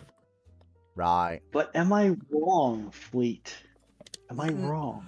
No, by technical definition, no, which means Thank you, Montana, for saying it as probably the exact moment I found the image. The pendants in your community, Fleet. Who's thinking about them? Who's looking out for the pedantry? I'm gonna be real. The only WoW ship I want to see in the next priority research thing is fucking Annapolis. That would require me to play World of Warships. Okay, so we've done a few questions, and now it's time for Fleet to once again grab his MacGuffin.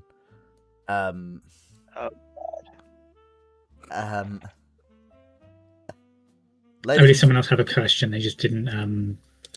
There's plenty of questions. No, yeah, there's plenty he of just questions, really yeah. wants to show off. I want to show off the thing that blew up a thing because it's funny and I like the way it looks and it's weird, and I think Foxa will want to tear it to shreds. It's kind of her thing. Behold. We also have Hood here. Oh, and Hood as well. Hood will probably want to tear it to shreds as well. Behold! I am become Funny Boat with 3 triples and 3 40mm guns. 33,000 tons. Oh, it's a runaway ship. Because somehow an island's capable of producing this. It's a big set of islands. It's like the size of the UK, if not a bit bigger. Maybe even bigger than that. Oh, so we're just magically I was about to be very rude then. dropping I'll a refrain from my really rudeness big for a island time. in the middle of the South Atlantic then.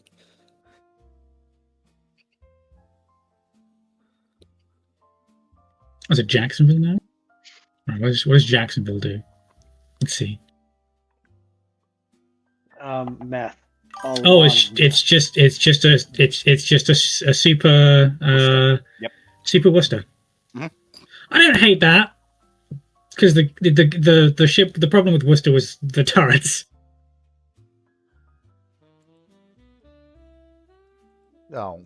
I mean, I don't get why you think that I would have any opinion on that.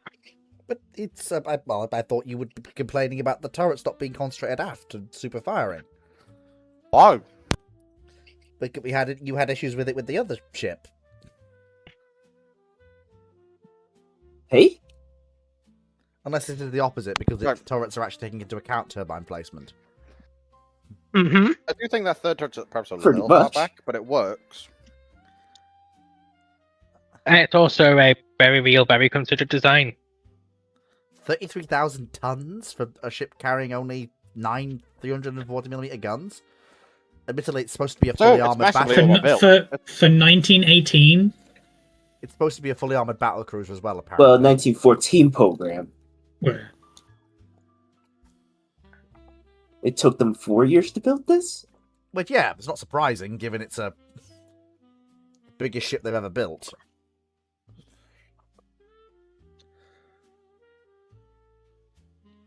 Also, poor HMS Agincourt, gone too soon, taken by this large battle cruiser. R.I.P. Agincourt. Did this island forego battleship construction for No. this? Agincourt is historic, right? No, Agincourt with 14 14-inch guns. I can show you Huh? her if you want. Would you like to see I was her? gonna say, I don't think how this necessarily.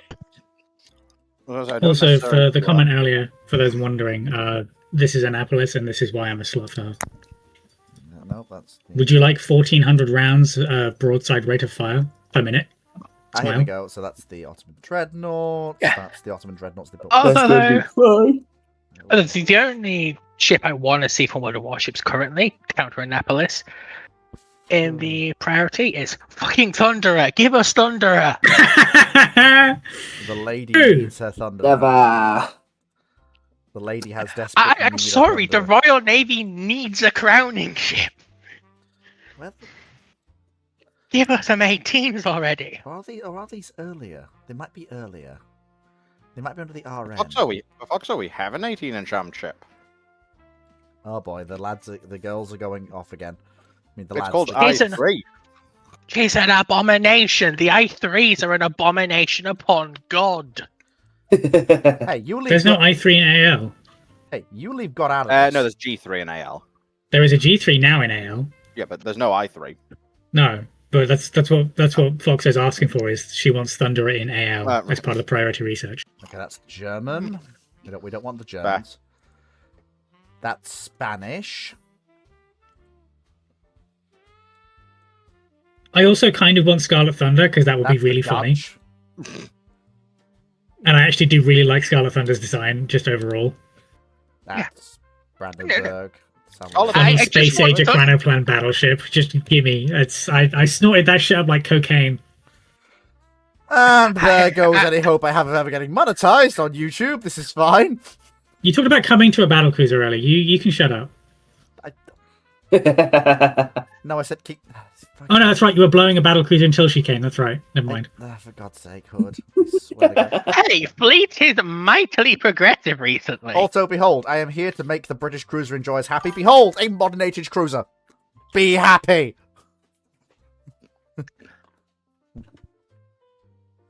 Don't worry, Montana. We'll tell you when you're ordered. We're nearly there. Ew. Ew, sister, ew. No, that's the Krauts again.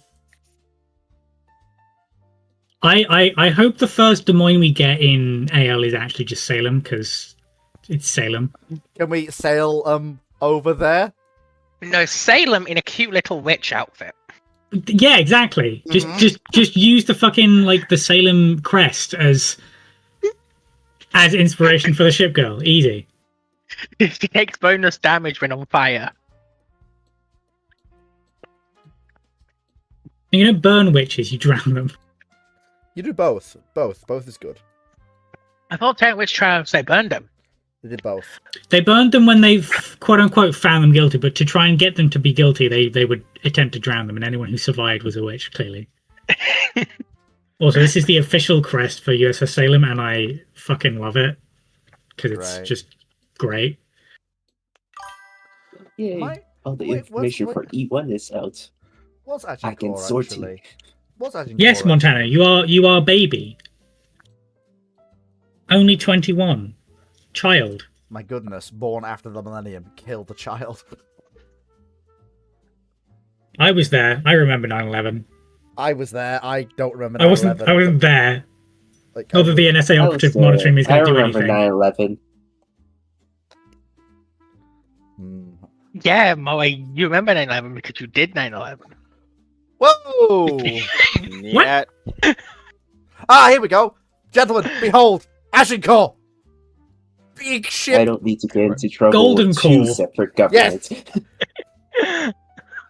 You never wore that. Oh, paint it's because scheme. it's because it's Agincourt as Designed for the Sultan Ottoman. Mehmet. 12, Okay. No, you mean 12. Okay. Still, You said I thought she had that's more. that's just historical. No, those are 14-inch guns. That's what Agincourt had. No, Well, no. she didn't. Right. She had 12. It's Agincourt's initial proposal that was to be built, and then the Brazilians. Oh, no, realised that's right. we can't Yeah. afford the 14-inch guns.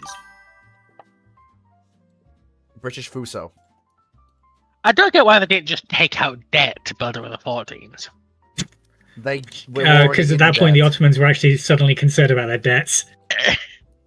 It's for a... I mean, it might just be modern sensibilities talking, but when has a nation cared about how much Oh, debt by it's- the way, here's something else. The Ottomans in this timeline ordered a reduced version of Tiger as a pure oil Alcuve? burner. Interesting. Talk Why? about being expensive. Yeah, So why didn't they go for 14s? What huh? and unfortunately, she gets blown up at Jutland. Sure. So what kind of difference between Tiger and her is present? From what I understand, she is 10 meters shorter, 2 knots slower, has same protection of armament, and she has less freeboard, with a sickle bow and only 2 funnels rather than 3.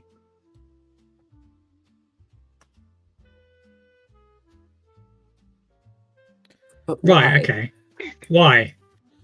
Because she matches the speed of the German battlecruiser they've ordered, and it enables them to outrun the the Greek, quote-unquote, battlecruiser.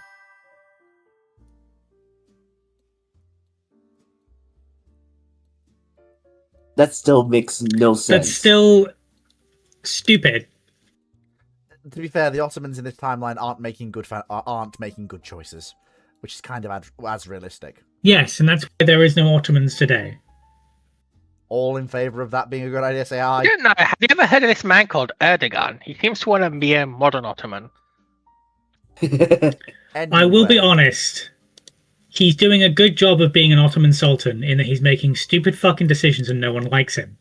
Yep. Exactly. Anyway, So I guess he's doing a good job with that. Well Hey, done, buddy. well Your done. assassination will be in the post. The check's in the post. It'll clear in a day or two. He even apparently had multiple wives. What? I mean, yeah, so does Trump. He's also America's Ottoman. Anyway.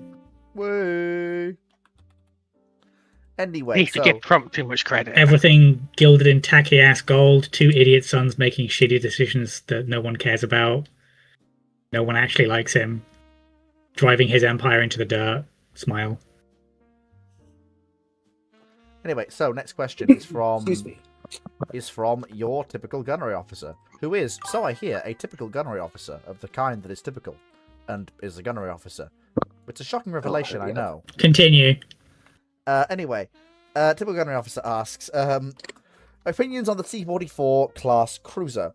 What would happen if the Japanese either decommissioned all the scout cruisers from the Tenryu family in the interwar to make way for more modern Oyodo, Agano, and C-44 class hulls? Would these light cruisers make a difference compared to the Tenryus and their derivatives?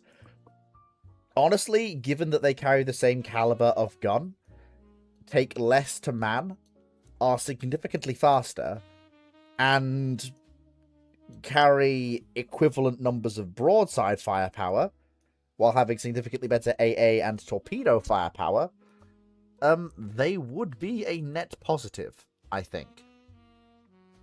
It's like this ship was designed. Are these way hitting the later water than what and he therefore the chooses. fleet before the start of the war? I would assume so, given that he's saying that the Japanese start this program significantly earlier to replace the which they can't do. They can't do it because of the treaties anyway. But moving aside, Okay, so yeah, they state that they either what would happen if the Japanese either decommissioned all the scout cruisers from the Tenryu class in the interwar period to make way for them. There's no or. No, there's but- only 2 okay. 10 class, right? Yes. no. He said Wait, he said no, Tenryu it and says Success. all the scout cruisers from the Tenryu class family. Yeah, so basically all of the ships that follow on from there through to I think the Sendais are the last of that line. Yes, I believe so. If that's the case, I don't think Japan's capable of pumping out enough of these to replace all of them. Yeah, they won't be able to build as many in that span of time unless they start them when they finish building the Tenryus themselves and just use that as the follow-ons. And then make iterative designs as they've done. They could probably do it if they literally just never stop after producing Yubari. Hmm. If they start from after Yubari, they could probably do it, but then obviously if that's the case, they can manage, and because they are just better, they will probably make a larger difference in the light cruiser game. If it's, oh, we got everything up to Sendai and her class, and now we're just decommissioning them all in sequence as these ones get built. They probably won't build more than I mean, 4. kinda. The problem Are is, you fucking serious, game? Sorry, the it keeps problem logging is out. just the problem is just Japanese light cruiser usage is just.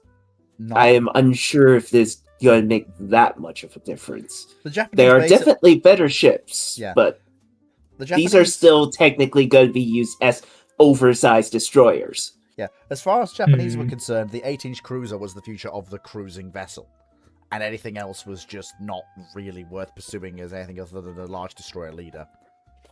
Oh no, not really. They're 6-inch. They're 6-inch cruisers. They designed it as a destroyer leader. That's what I said.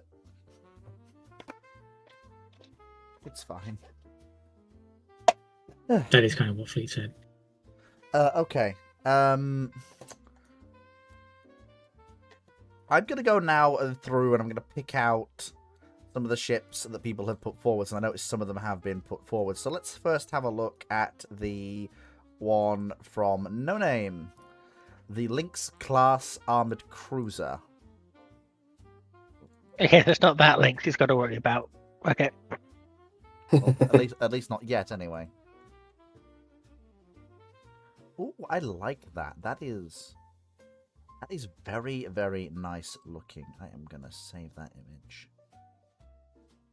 Not there. I'm not.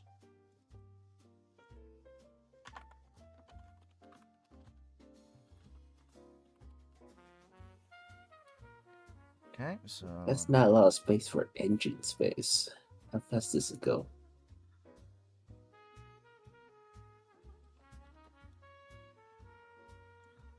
oh boy, that was a ramblings image.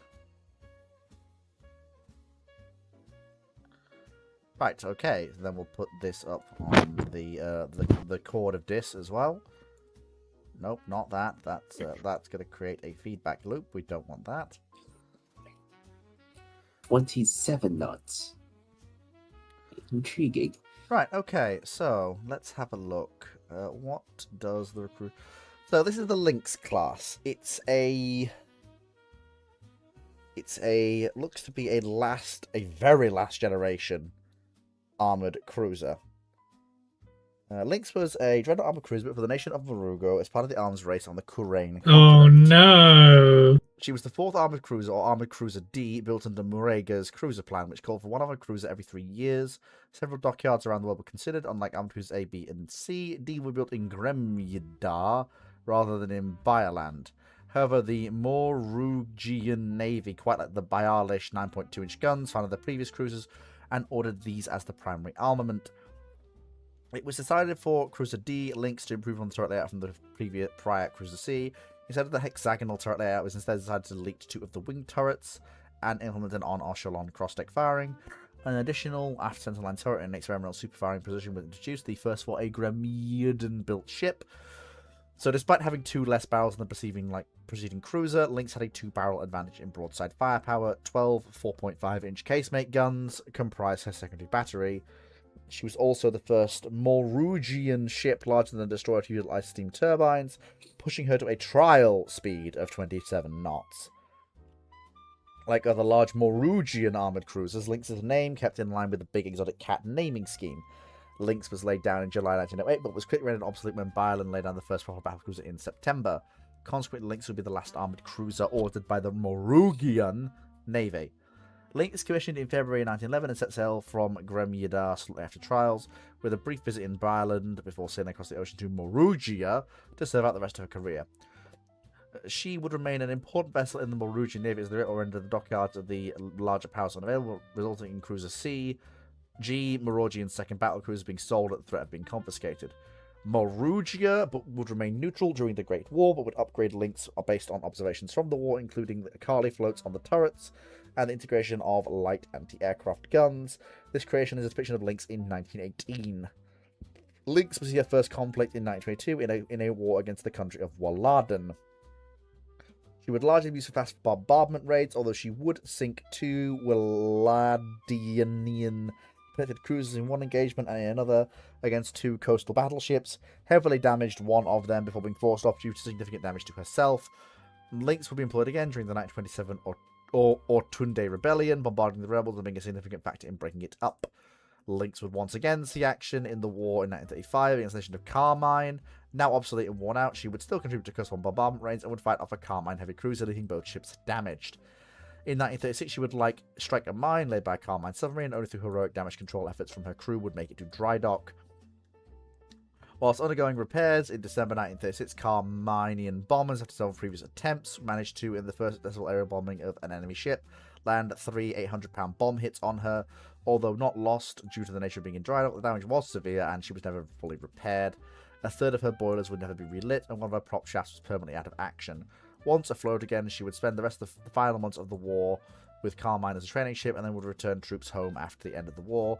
She would then spend her days more as a moored trading and barrack ship. Okay, so I really like it. I like the idea that the battlecruiser race was delayed in this world for some reason. I like that this is very much a proper full-on dreadnought armored cruiser. I like how it's laid out. It kind of it just tickles me in a way that just like, yes, I love capital ships of this era like this. I love that they look like this. I love that the way they're arranged. It's just great. And I love the camo schemes as well. Yeah? What specifically makes her a dreadnought armored cruiser? Basically the fact that she's got a uniform battery of primary guns as opposed to a mixed battery. So instead of having, say, 9.2s and 7.5s as a mixed primary battery, she's got all 9.2s. Okay, but her guns aren't battleship caliber like they would Yes. be on the battle cruisers. Yeah, so basically she is a dreadnought armored cruiser, not a battle cruiser, if that makes sense. It's basically that whole idea of the dreadnought armored cruiser being that persists in this world for a while, rather than the battle cruiser immediately coming in and taking over as a concept. Even though, as historically, the dreadnought armored cruiser was just a ruse / was immediately supplanted by the term and idea of the battle cruiser. Whereas in this world, it seems that idea persists for a little bit as a concept. The idea of an armored cruiser built like a dreadnought with a uniform main battery of armored cruiser guns. Which I like the idea of. As far as I can recall, the Dreadnought Armored Cruiser designation was specifically because that's what the Invincibles were built as. Not chiefly as a ruse, but because they were dreadnoughts, but armored cruisers. Oh, no. Like, yeah, exactly. Like, they had a uniform main battery. But which was something that the British press then jumped on. It was like, battle cruiser! Yes. And then... I'm artificially separating the terms. No, I'm aware. I'm just pointing out that what I'm hearing, this is more of a... So they misinterpreted what the battlecruiser's role was based on that name as well. Not quite. So how I interpret it is that the fully armored cruiser, when the Germans heard about it, they thought it was a dreadnought armored cruiser that had armored cruiser level guns. So there's a period where the German interpretation is right for a couple of years before you get the Invincible equivalent. Yeah, from what I can see here, the previous generation of ship that precedes this was built as a dreadnought armored cruiser before this. And it's What's her power plant? Turbines, I believe. She's the first turbine-driven ship this nation possesses. Yes. So, from what I can see... Okay. The first battle cruiser in this world isn't laid down until September 1908, and this ship is laid down in July 1908. And there has been another generation of dreadnought armored cruiser for this same navy before her, the Ocelot, which was a hexagonal ship like what we would know as Blucher. Which I kind of like the concept of, having multiple generations of this style of ship. I chiefly just wanted to question that to find those details, because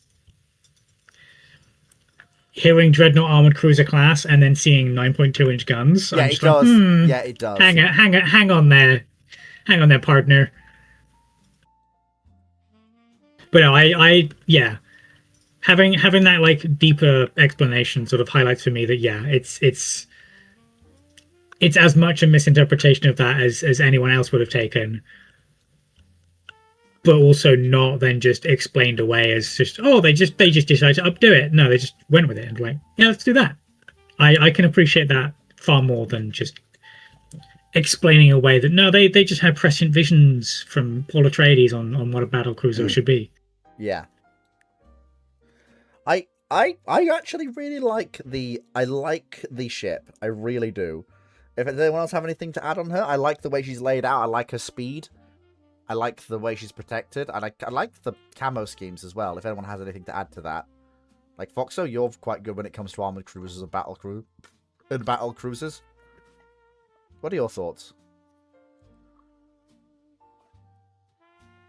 The ship. Oh, I was hoping for. Oh, I mean, you've already said everything I was going to say. sorry, I kind of got on a roll. I'm sorry about that. It's okay. I don't have to speak on everything. I like it when you speak. I like it when all of my guests speak. Any question? Okay. So I'm trying to find the next ship that is, because I know someone else had a ship they wanted to add. Montana, if you wanted to if you think you're mostly ready, if you wanted to post your vessel, we can have a look at her now. If you're happy, as happy as you're willing to be. If not, I'll go and badger the chair for his thing instead. Second Korean. How far forwards do you want to go, Montana? How long do you need?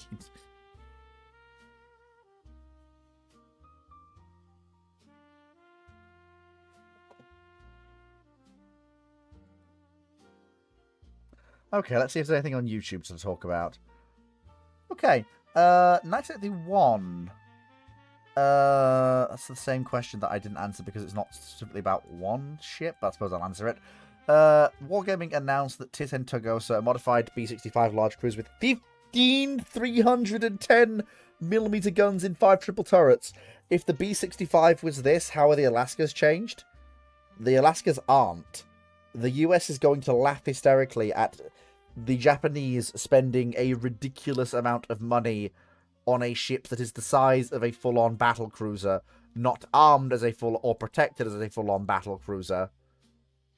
That is going to be contemptuously easy. For the... Oh, no, it's not a new build. It's a reworking of what looks like a Namagi. Nope. Or a Tosa, I'm not sure. Nope. A key? The ship is designed in the late No. 1910s, could have been built and modernized 2 decades later during the later artillery systems of the time. I mean, and Alaska's still going to roll up on it and laugh and probably flinch a little when it gets hit, but it's still going to be able to dish out more punishment. No, 'Cause the Alaska 12-inch guns are scary. they are, but that ship has 15 guns of an equivalent range band. Sure. And it's resistant to the Alaska's shells. Given it's probably designed to resist 14-inch shell fire, which the Alaska's guns are equivalent to. This ship, however, dies to things like Iowa's aggressively quickly.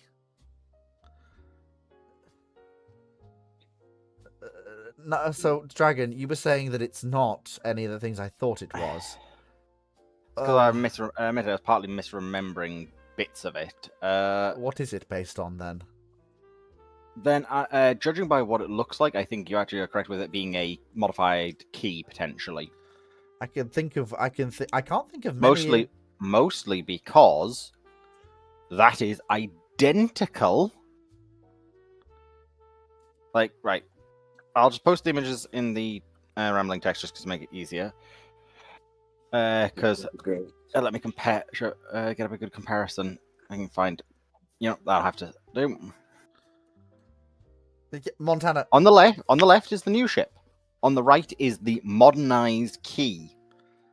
Yeah, I can think of. Oh, I can think of worse. Do those look familiar? Yes.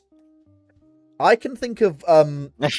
I can Yeah, think it's of. got to be a modified key. Yeah, I can think of ways to massively gimp your battle line that don't involve taking one of your most powerful battleships and turning it into a pathetic pinata for an Iowa. For the record, the key is not exact.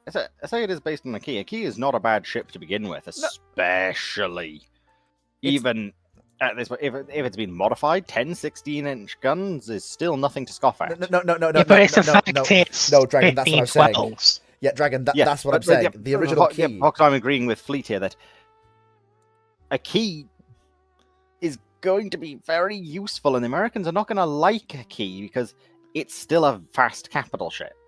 That Only the kills- newest of American ships can compare to it. Yeah, anything you have to bring a fast battleship and up to fight it. It is 7 knots faster than the US battle line. Like that is this is bring a North Carolina and up or don't bother coming. Dropping it down to these guns is highly inadvisable. That means that means all 3 Colorados could rock up and go, bet. Like 15 guns is horrifying, don't get me wrong, but honestly, if you're doing that, so say they're doing that and they wanted to make this into some weird pseudo battle cruiser, right? And give it. You're going from 16s. The Why triple. not go for 14s? Well, that's exactly what I was about to mention, because you can get a 14-inch triple roughly in the same barbette. or that weird 13.8 or 7-inch gun they were coming up with, the long-barreled one the Japanese were testing at some point. Funny quad 12s. Oh, yeah, or quad 12s. Like, absolutely go ham. If you're going to do this, you may as well absolutely go ham to the point that you are literally hail of firing again. Because at that point, at that point, the law of averages swings back in your favor, and you are going to break something of theirs that's exposed before they break something of yours. Well, assuming you could get in range. Yeah, that is the oh.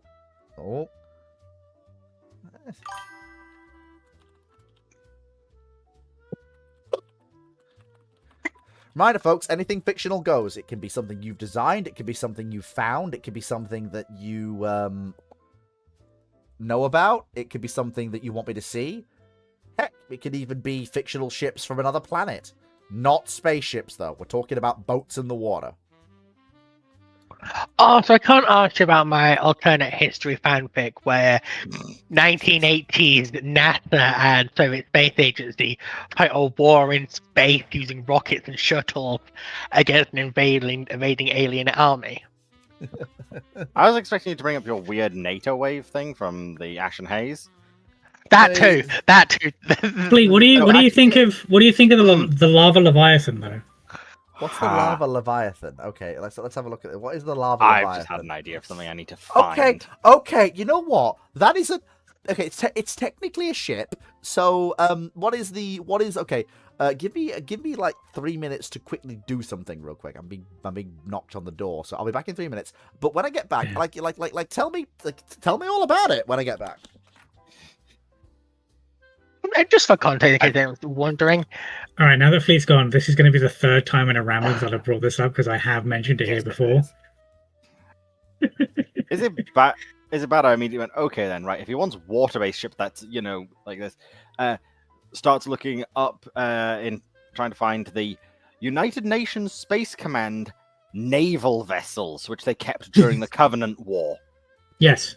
Because those were a thing. During an old campaign in my previous army unit, I actually used that whole idea as the fact that, yes, the main planetary defense system for this planet is actually just a bunch of refitted, like, Navy arsenal ships, like wet Navy arsenal ships, because it's more convenient to do that on the planet than in orbit. Because, fun fact, orbital defenses are actually very vulnerable. Especially Mac batteries, which are slow to turn and mostly protected. Oh, you just reminded me. They take out alley Uh, birds. So you know a bit about Space Battleship Yamato, right, Hood? Yes. You know about the wave motion guns and such. Yes. People have been starting to post around planetary-based wave motion gun defense batteries, which are basically take a dreadnought and turn it into a turret. Ah, yes. I remember seeing those. I see no real problem with this other than fire control. Very weird, but kind of cool as well. The only problem I see with it is fire control. They definitely have the range to hit targets in orbit.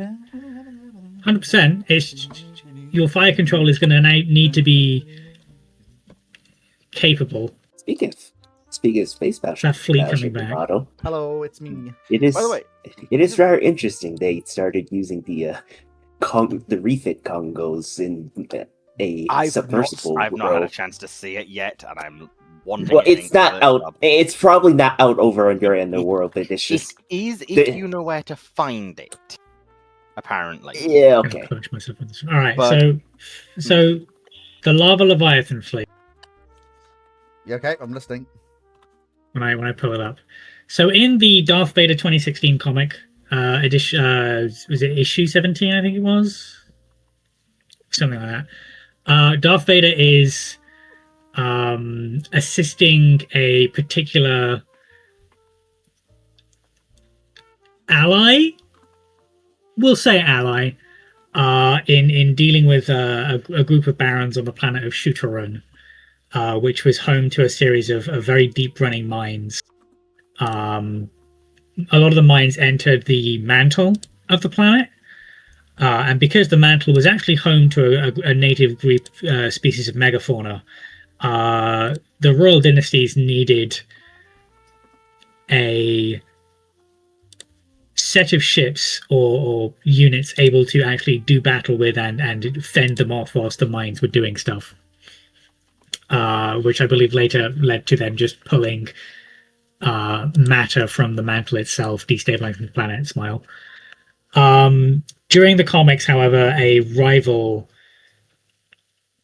uses the Lava Leviathan to attack the royal family's ancestral retreat whilst Darth Vader is there. Darth Vader and this group of temporary allies board and destroy it because it's attacking them and Lamau. It's like a. It looks like a giant cruiser submarine. Is the best way I can describe it. Yes. It has the forward observation booth. It has the conning tower. It has main battery turrets. It has wing turrets. It has fins and additional fins and even more fins and torpedo launchers. How does that thing even survive? I believe because it's made of a material that is resistant to heat and therefore lava. But the amount of openings, the rotating turrety bits, I mean, sure, but it's Star Wars. Yeah, okay, that's fair. That's fair. By far not the weirdest vessel to appear in the Darth Vader comics. No. Do not remind me of the Sun Crusher. That's not what I'm talking about. Oh, I didn't say that you were. But do not speak of the Sun Crusher. Oh, I just misspelled the word I was looking for.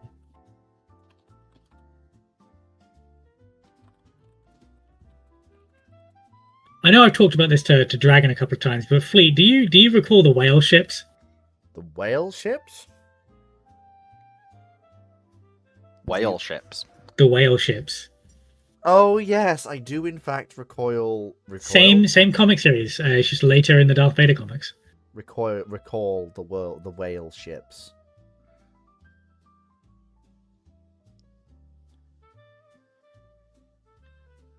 By the way, the guy who built those and designed them was the guy who was going to get the Executor, like the original. I mean, why? Would be my first question. So, the guy who built them was a man named Dr. Silo, who, according to Wikipedia's entry on him, was a male humanoid doctor who cybernetically enhanced himself into an immortal system capable of assuming another body when a previous one died.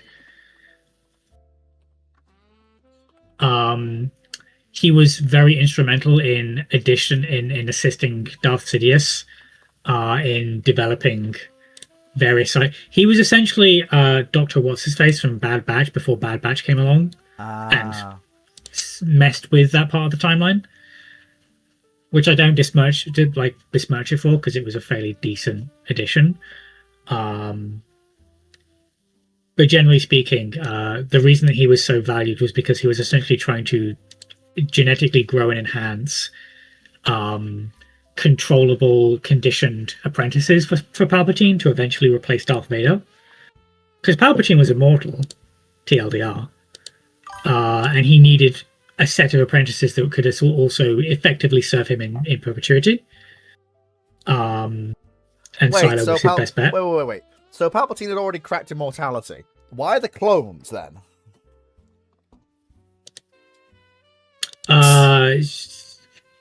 Because people keep rewriting that part of Star Wars. Because why have one method of immortality when you can have 3? It's all about redundancy. And if there's anything we know about Star Wars writing, a lot of it is fucking redundant.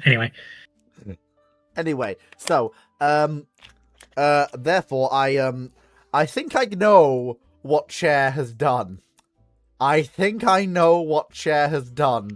I summoned to the stage washing Chair in attack mode. I think I know what you've done.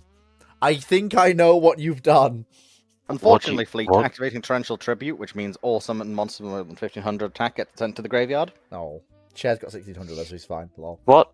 Have I been killed? No, you have not been killed. Not yet. Anyway, Time for call. Oh, okay. Anyway, so Okay. let's have a look at this. What do you think I've done? Because I don't know what I've done. Well, bearing in mind the last time you came up with You blew up Malaysia. No, bearing in mind the last time we did this a couple of months ago, you came up with the funniest design, procedure, and history for an ironclad warship I have ever seen, and then created the images for it in rolling line by hand, and then showed off a ironclad turret ship also built in rolling line. I am going to guess that you have now finished writing up the ironclad turret ship's existence. I realised I've run out of time, so I didn't. Still, I've written up about one of her escorts, a screw sloop. Oh boy, here we go. Ladies and gentlemen, boys and girls, presenting that once again we return to the mad world of the the barony of the kingdom of, I forget. Kingdom of Stanford. Oh Don't yes, worry. the kingdom of Stanford, yes. Ladies and gentlemen, Is there a bridge where some random Viking held up an entire English army? That is No. glorious. I love it. That is Obviously not. absolutely... It's Stanford with an N, not an M. And here it is. Hang on, wait a minute. Let me send that to yeah, let me I need to make a copy and then put it in here so that we can see it, and then I need to make a save of it so I can then put it up on the thing. And then I need to do this, and it's like I'm like doing 5 different things. Okay, wait for it. Hold on your promise, hold. Wait. Okay, go. Right, yes. This is a county class sloop.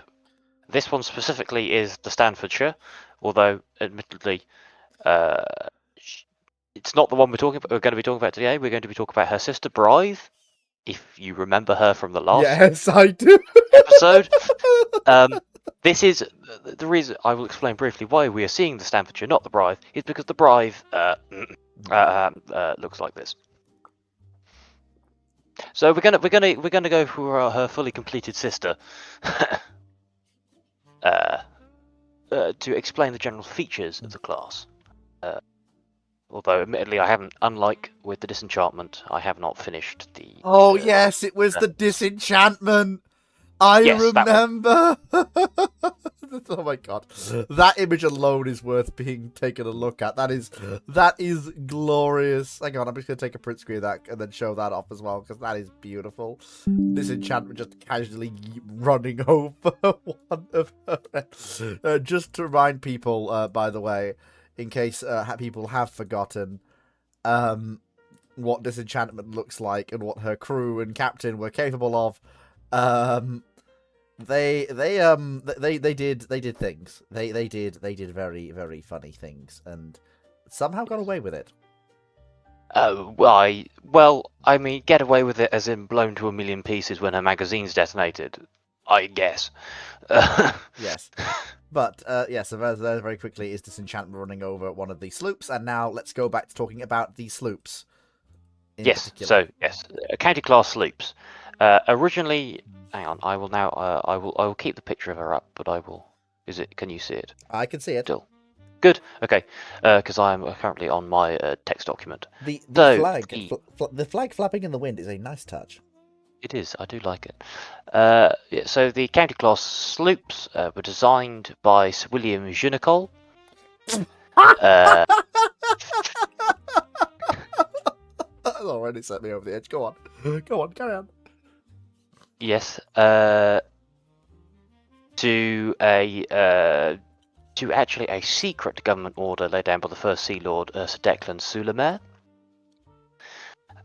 And they were built in secret because of funding difficulties with the government of Stanford, as seen from the issues with disenchantments.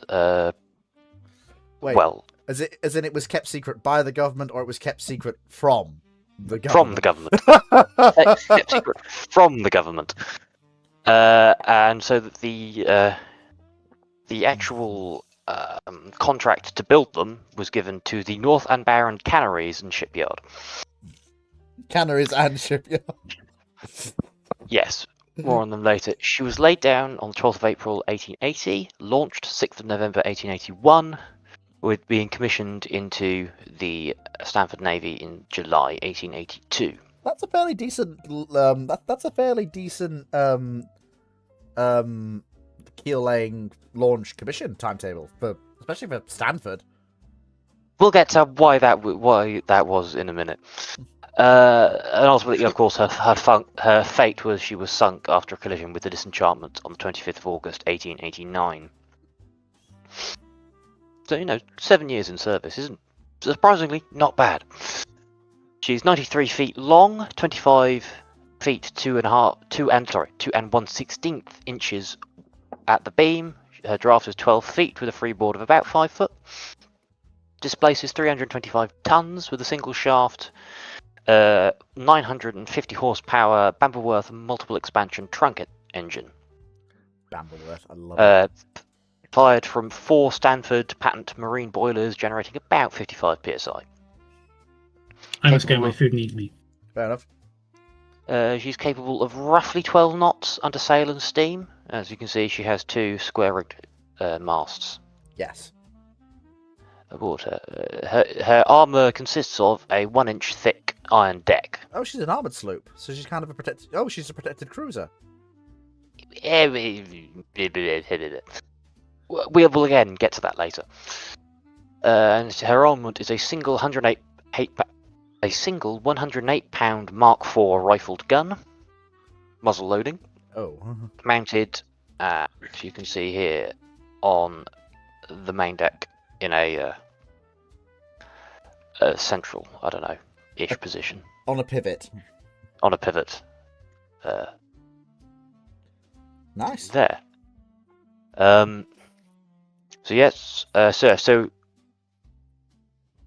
So I will say that actually the date I gave for her laying down is her official date that her keel was laid, where her actual first parts of her keel were actually laid in July of 1877. Ah. As part of the secret as part of the secret construction. And of course, as you may have guessed, the North and Barron Canneries were the lowest bidder when the secret contract was put out amongst principally Sir Declan's friends, colleagues, and acquaintances. And presumably, since Sir Declan was funding this himself. Yes, he was. So he initially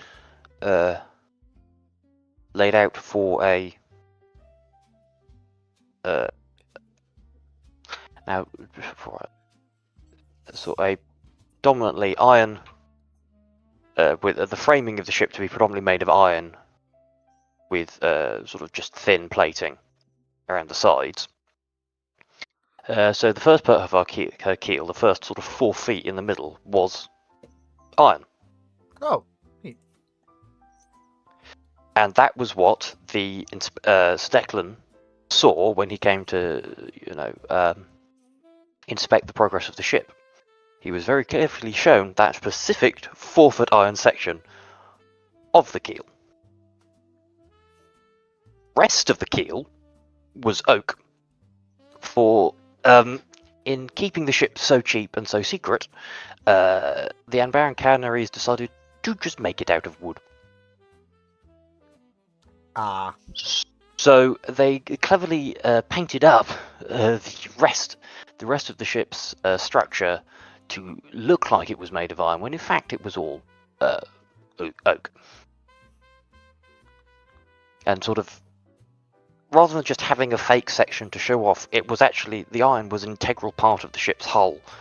And whilst it's not entirely known how well she was constructed, it's presumed that it may have not been the most sturdy securing of the two. So essentially, she had a keel made in 2 parts that were then bolted together. This can with sort of only an go iron well. spacer in the middle. This can only go well, I'm sure. Yes.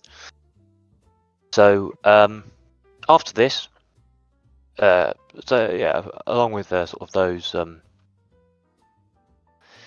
developments, she's then officially made known to the government in 1880, and then, as I said, the normal procedure continues. First captain was Captain Richard Thompson. Ooh, very nice. She was assigned to the 2nd Overseas Squadron. Oh, I see. Hold on. This small little regional state has overseas possessions? Yes. Oh, do tell. So she was sent as the flagship of the 8th Vange Island flotilla.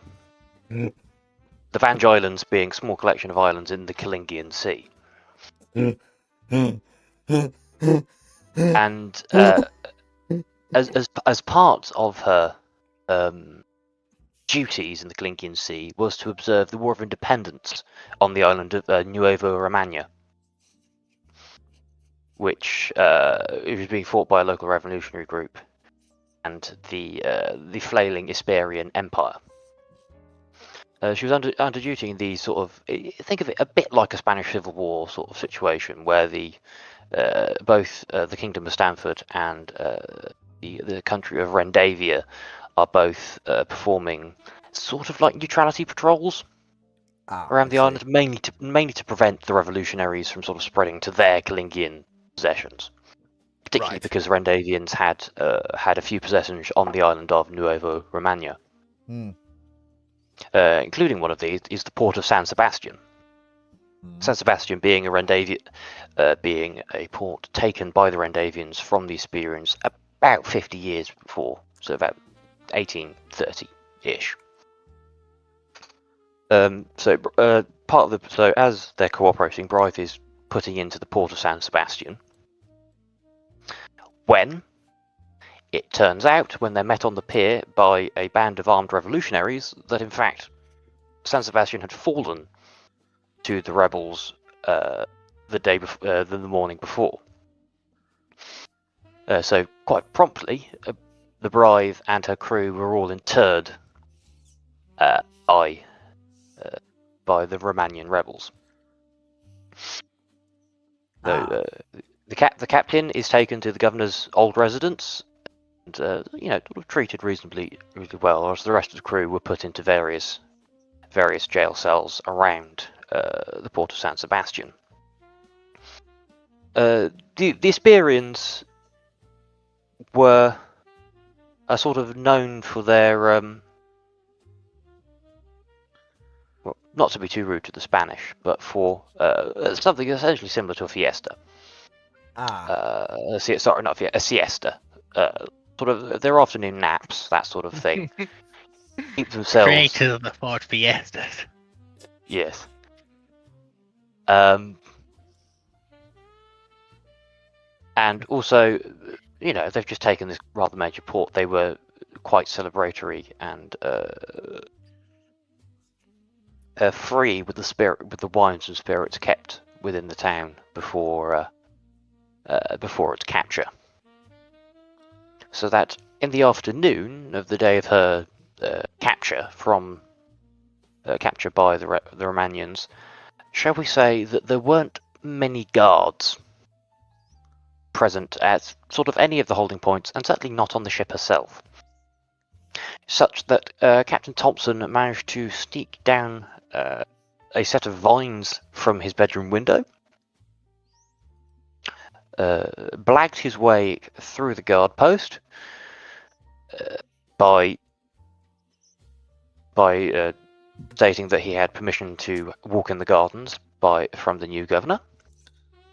That's a Crossed the brag street. and a half. Climbed the wall, crossed the street, and essentially broke into one of the local prisons using his wit, a wooden rolling pin, and the fact that all the guards were asleep. Oh my god! Stole This is... a second.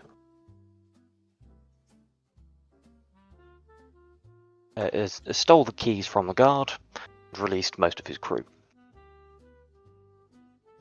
From there, they basically marched to the quayside in full parade order, but with with a revolutionary armband on all of their arms. They make it to the Blythe, climb aboard, find that she's been left pretty much entirely unattended, very quickly bring the boilers round and steam like mad for the harbour mouth. Unfortunately, they're spotted by the port defences, so this is actually one of the only engagements at the Stanford Navy of the 19th century in which they actually fire in anger something that was shooting at them. Wow. That wasn't their own side.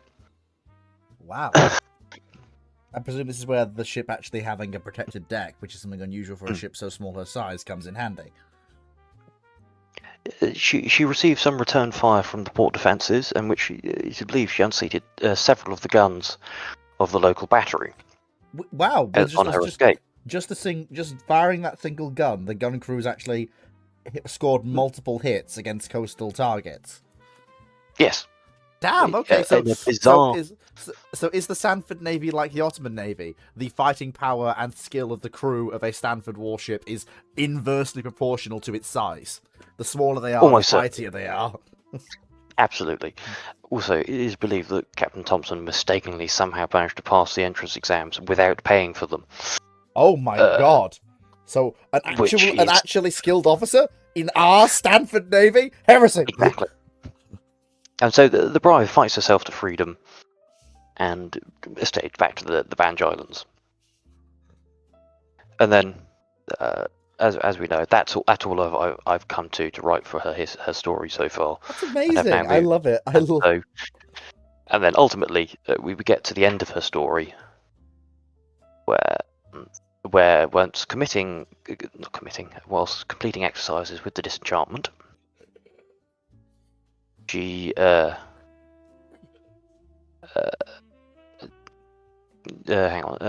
she developed engine troubles from a burst main steam pipe whilst crossing the bows of the enchantment by about 2 miles.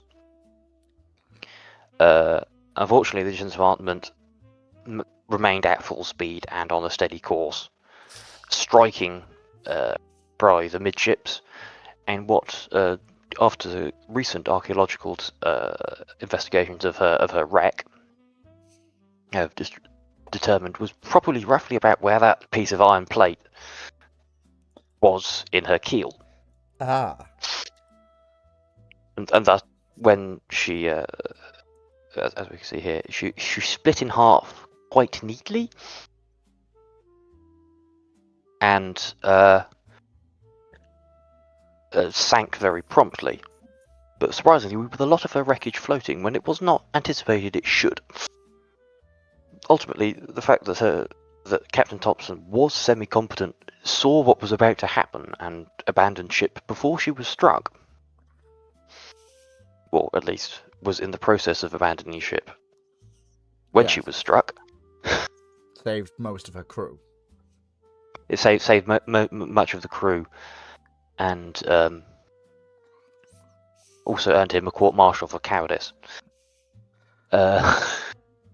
Does the Stanford Navy ever get good? Sorry? Does the Navy ever get good? Do they ever get rid of this whole corruption bit? I haven't figured that out yet. Probably not. Also, I saw something in the background. Over to the left-hand side. Yes. Oh, that. yes, of course, the motor launch. No, not the motor launch. The thing to the left-hand side of the motor launch. Oh, this angry fisherman. No, not the angry fisherman. That thing. Oh, the indescribable. Yes, the indescribable. That is a beautiful ship chair. That is gorgeous. Oh my god, that's a gorgeous piece of artwork you've made. Because that is artwork, and I refuse to have anyone else say it's not. That's beautiful. That's go a bit closer. Like that, like that, like that. Yeah, a bit further back. I'm putting that that's going up on the interwebs. Because that is beautiful. That is actually beautiful. I love that. That is. So I haven't finished writing her story, and she was sort of built before I fully had a concept understanding of how battleships work. So you might, although admittedly I can describe this as a design flaw, her ammunition hoists are just sort of straight through the deck. Oh, I can see that. Yeah, they're right. Oh my god. Yeah, and then she's just the gun loading crew are exposed on the deck. That is. Yes, yeah. Like look at them ramrods, baby. Automatic ramrods, steam-worked ramrods. Nah. No. Yeah, and as you can see, the hoist may have failed. Is that about to be a loss of another capital ship? Well, I haven't figured that out yet, but you may notice it is the powder room, which is right next to the engine, the boiler room. Oh my god, I love this little quirky nation you have created. It is glorious. I love it. What is The engine room's not that bad. what is subdivision, and where do I find it? But there's a wall there. This is great. But yeah, that's. I mean, Stanford Navy's does have some. Look, the plane, the Stanford Air Oh, yeah, Force, ignore they're that, making an appearance. Oh, you want to see the Air Force? Certainly. No, it's all right. That's oh my god, the chair. That's brilliant. That's actually brilliant. I love it. Anyway, so finally we come to a series of ships that I've been watching Scoot make for a very long time. A set of guided missile combatants from the Cold War that he assures me aren't for a hypothetical Scottish Navy. But they just have the Scottish flag on them.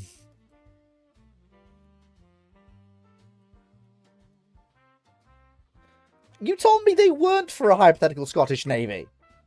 You said they weren't that. And I asked.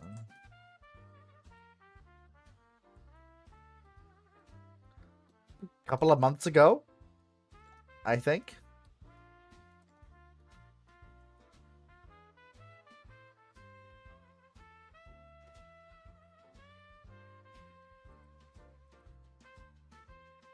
So they are Scottish then.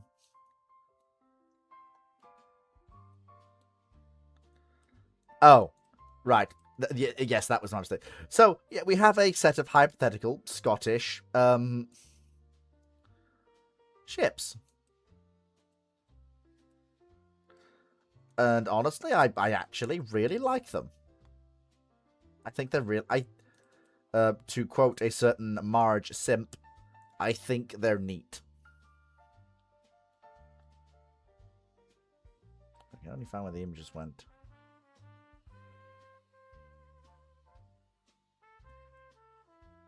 Ah, there's one. Okay, that's one. Whoa, that is big. That is bigly big. Oh my lord, that is huge. It's big. Oh my god. There we go. There, that's one. Under that. This is why I have multiple images in my thing, so I can do this and have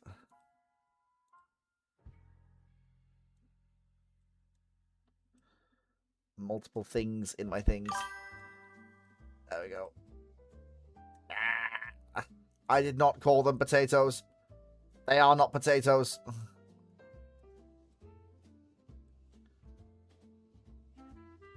And I will not deny any accusation that they are. I got the size of this. What is this image? Oh my god. Size of it. Oh my god. Bit more. Yeah. Like wrestling with a thing. There! Front and back. Okay. So. The largest is the Eagle, a destroyer leader guided, which is, as we know, under US parlance, that will be redesignated a missile cruiser. Armed with a Mark 10.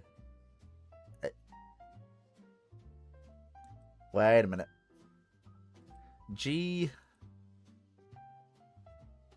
GMLS. 60 rounds. Oh, that's fine. Oh, guided missile launch system. Right. 60 rounds, room 67. A 5-inch 56 Mark N2, which is a dual turret. Aft. 2 Dardo Seawiz. 2x2 Sea Eagle P5s, which I assume is... Is that a close-ins? Oh, no, it's a set of box launchers. And 2 Lynx helicopters. There's Treasurer, which is a DDG, which has its twin mount forward. It has a Mark 10 Mod 5. She's pure steam turbine. Only carries 40 missiles. Same armaments otherwise, and she carries 2 QH-50D drones. Also worth pointing out, Eagle is combined steam gas turbine. And Jura, which is a helicopter destroyer. She's combined gas turbine and gas turbine. She has an Ikara, an Otto Malera 76, a Mach 29 guided missile launch system, which has 8 rounds and 2 reloads, which is room 7, variable depth sonar, and 2 Lynx helicopters. Okay, I'm genuinely curious what world is... So, there's a lot of weapon systems here from the US and the UK. So, is Scotland, like, independent? Is it, like, a Commonwealth partner? Is it part of NATO? Because this is, like, these are fairly sizable warships. Like, were these built in the US for the Scots? Were they built domestically? Is there a joint RN, USN, whatever the Scottish prefix is, procurement going on? Gunnery officer, please. Your jokes are funny, but that one's aggressively funny. Superior British SAMs, please. No. The US always had the superior SAMs during the Cold War and still does.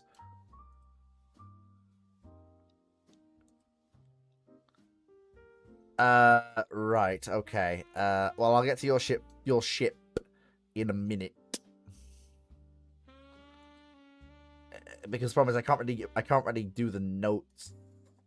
The notes don't really load for me, and oh.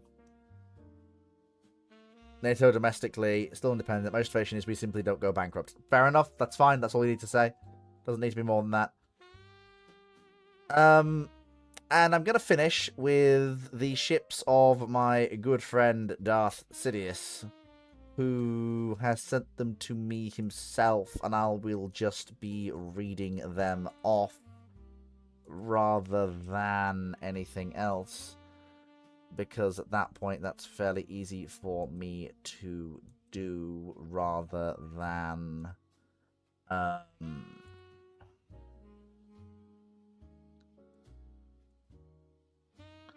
is not what I want. Okay, that is just a line of ones and zeros. That means literally nothing to me. That is... Okay.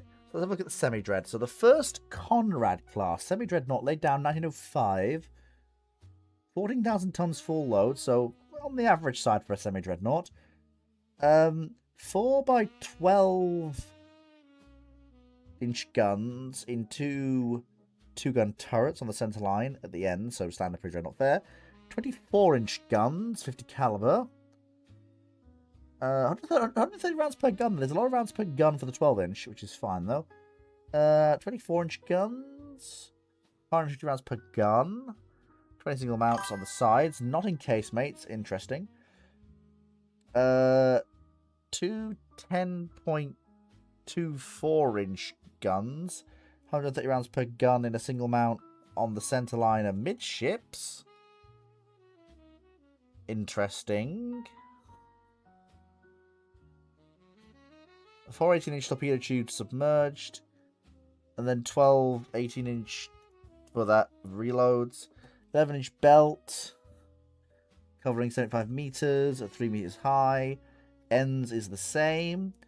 Upper is a 9.84-inch belt. Torpedo bulkhead is nearly an inch thick. Guns have the same protection as the main belt. Their armor is, their deck is they have a 1.97-inch roofs. The deck is only 1.18 inches in 1905. That's a bit thin. Okay, the main deck is actually 1.57 over the vitals. Coal-fired boilers, reciprocating steam engines, direct drive, 2 shafts, 12,566 indicated horsepower. For 18 knots, range 7,000 nautical miles at 10 knots, carrying nearly 2,000 tons of coal-fired only, no oil. Apparently she is a normal bound cruiser stern.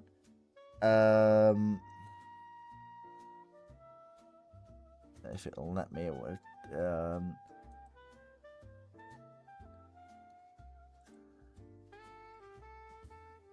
not bad.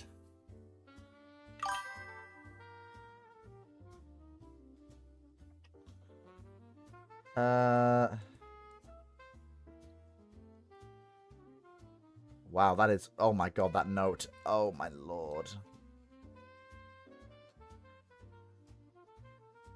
World of Warships isn't cheating, per se. It's...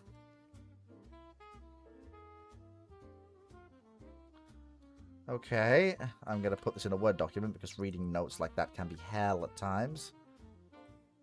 There we go. Open that up. Give me a thing. Okay. So, let's have a look at the history of Gneisenau. The crew failed to flood the magazine due to the hull being high and dry. Bomber crews ported as rents in the capital ship in dry dock, and the entire dock region. Wellington Droke. Okay, so...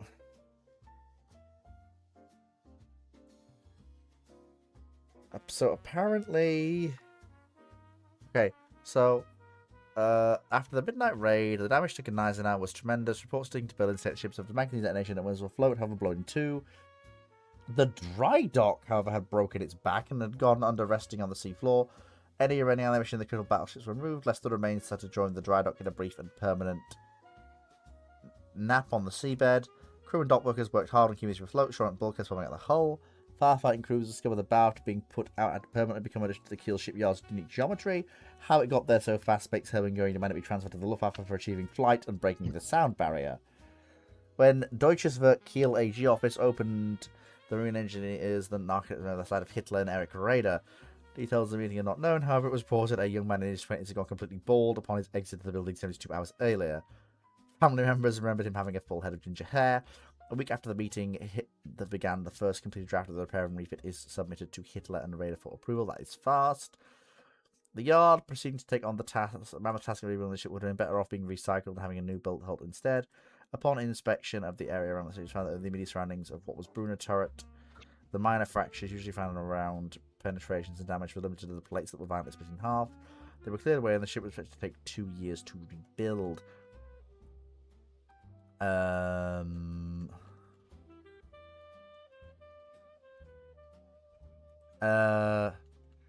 Guneiser now had finished her reconstruction a week before the Grand Exodus.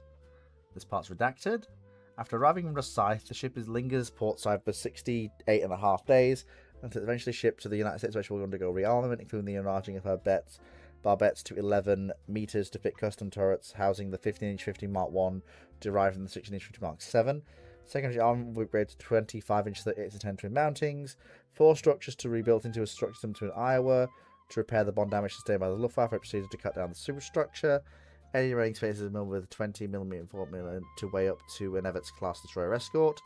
The German crew that had ferried the ship to overbreak the yard to stop were promptly known because the yard workers are being paid by gun.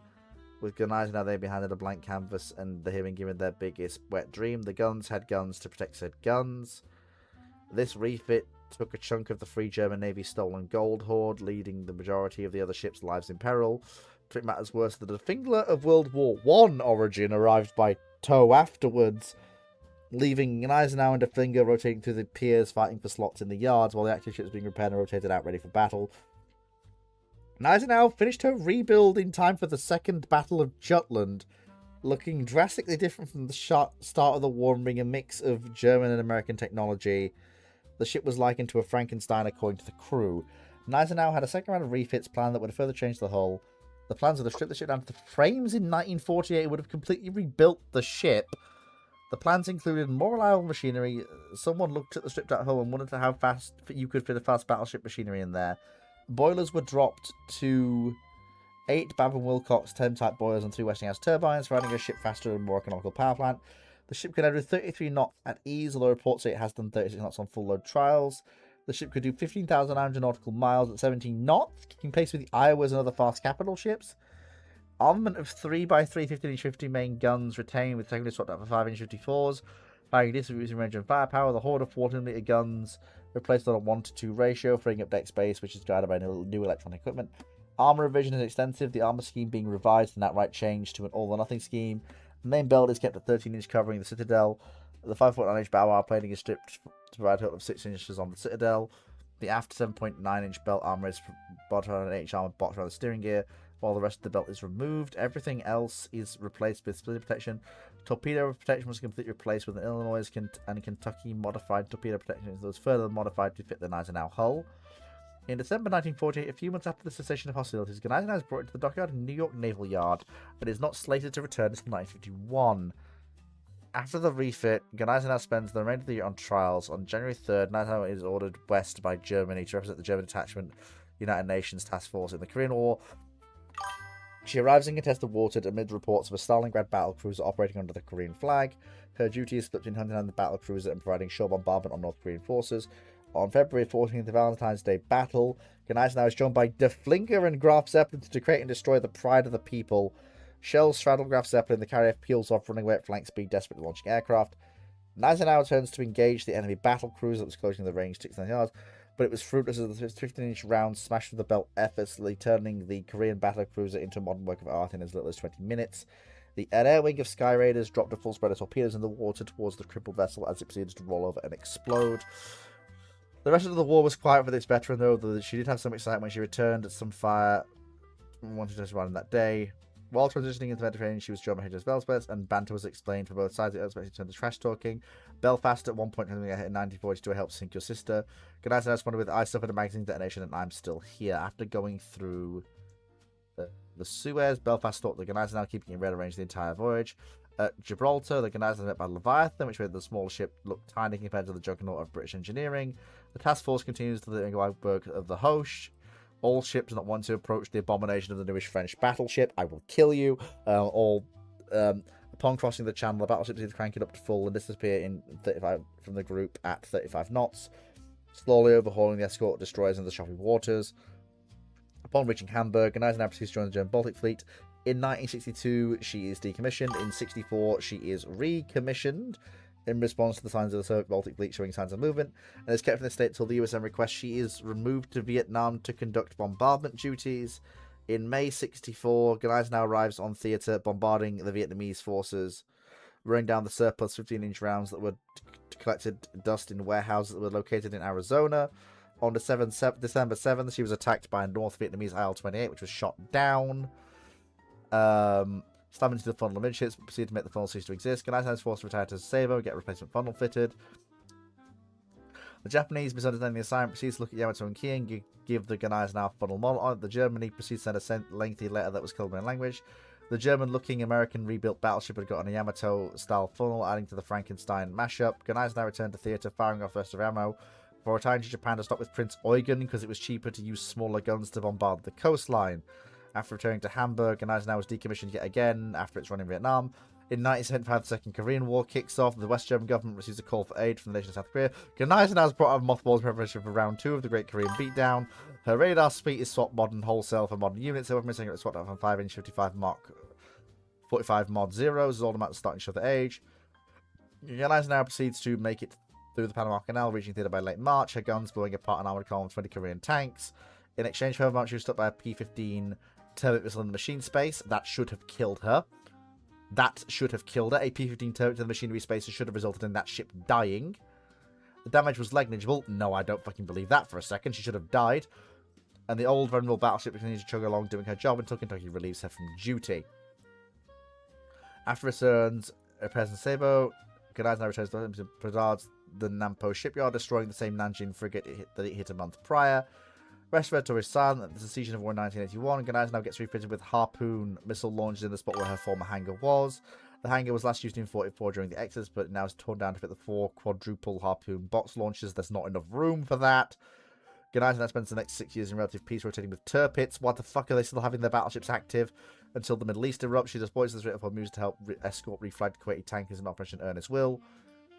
During one of these missions, the old battleships that were 2 missiles from an Iranian coastal battery drifted to a stop, but not before striking an Iranian naval mine on fire and flooded. The crew were trying to save the ship that had been towed out of the strait to safe waters.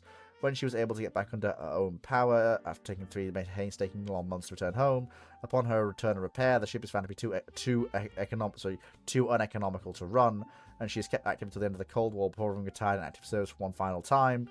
She's put in mothballs until 2010 when she's put on display as a museum ship alongside De Finger, Tirpitz, and Prince Eugen. Where the fuck is all the money coming from? Where in the fuck is all the money coming from? Where in the fuck is all the machinery coming from?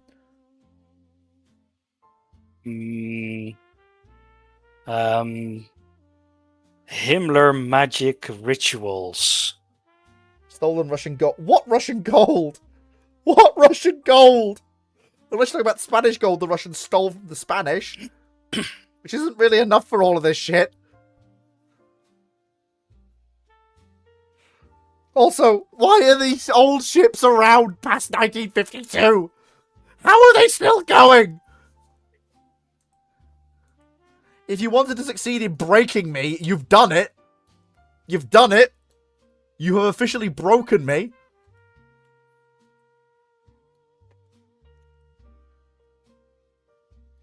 I'm not going to say what I think of this timeline, because that wouldn't be polite. As a piece of fiction, it is good, and if bulked out, will be a nice piece of fiction to read. But as a piece of alternate history, I don't think it should be advertised as such. Fiction, yes, fine. Alternate history, perhaps not.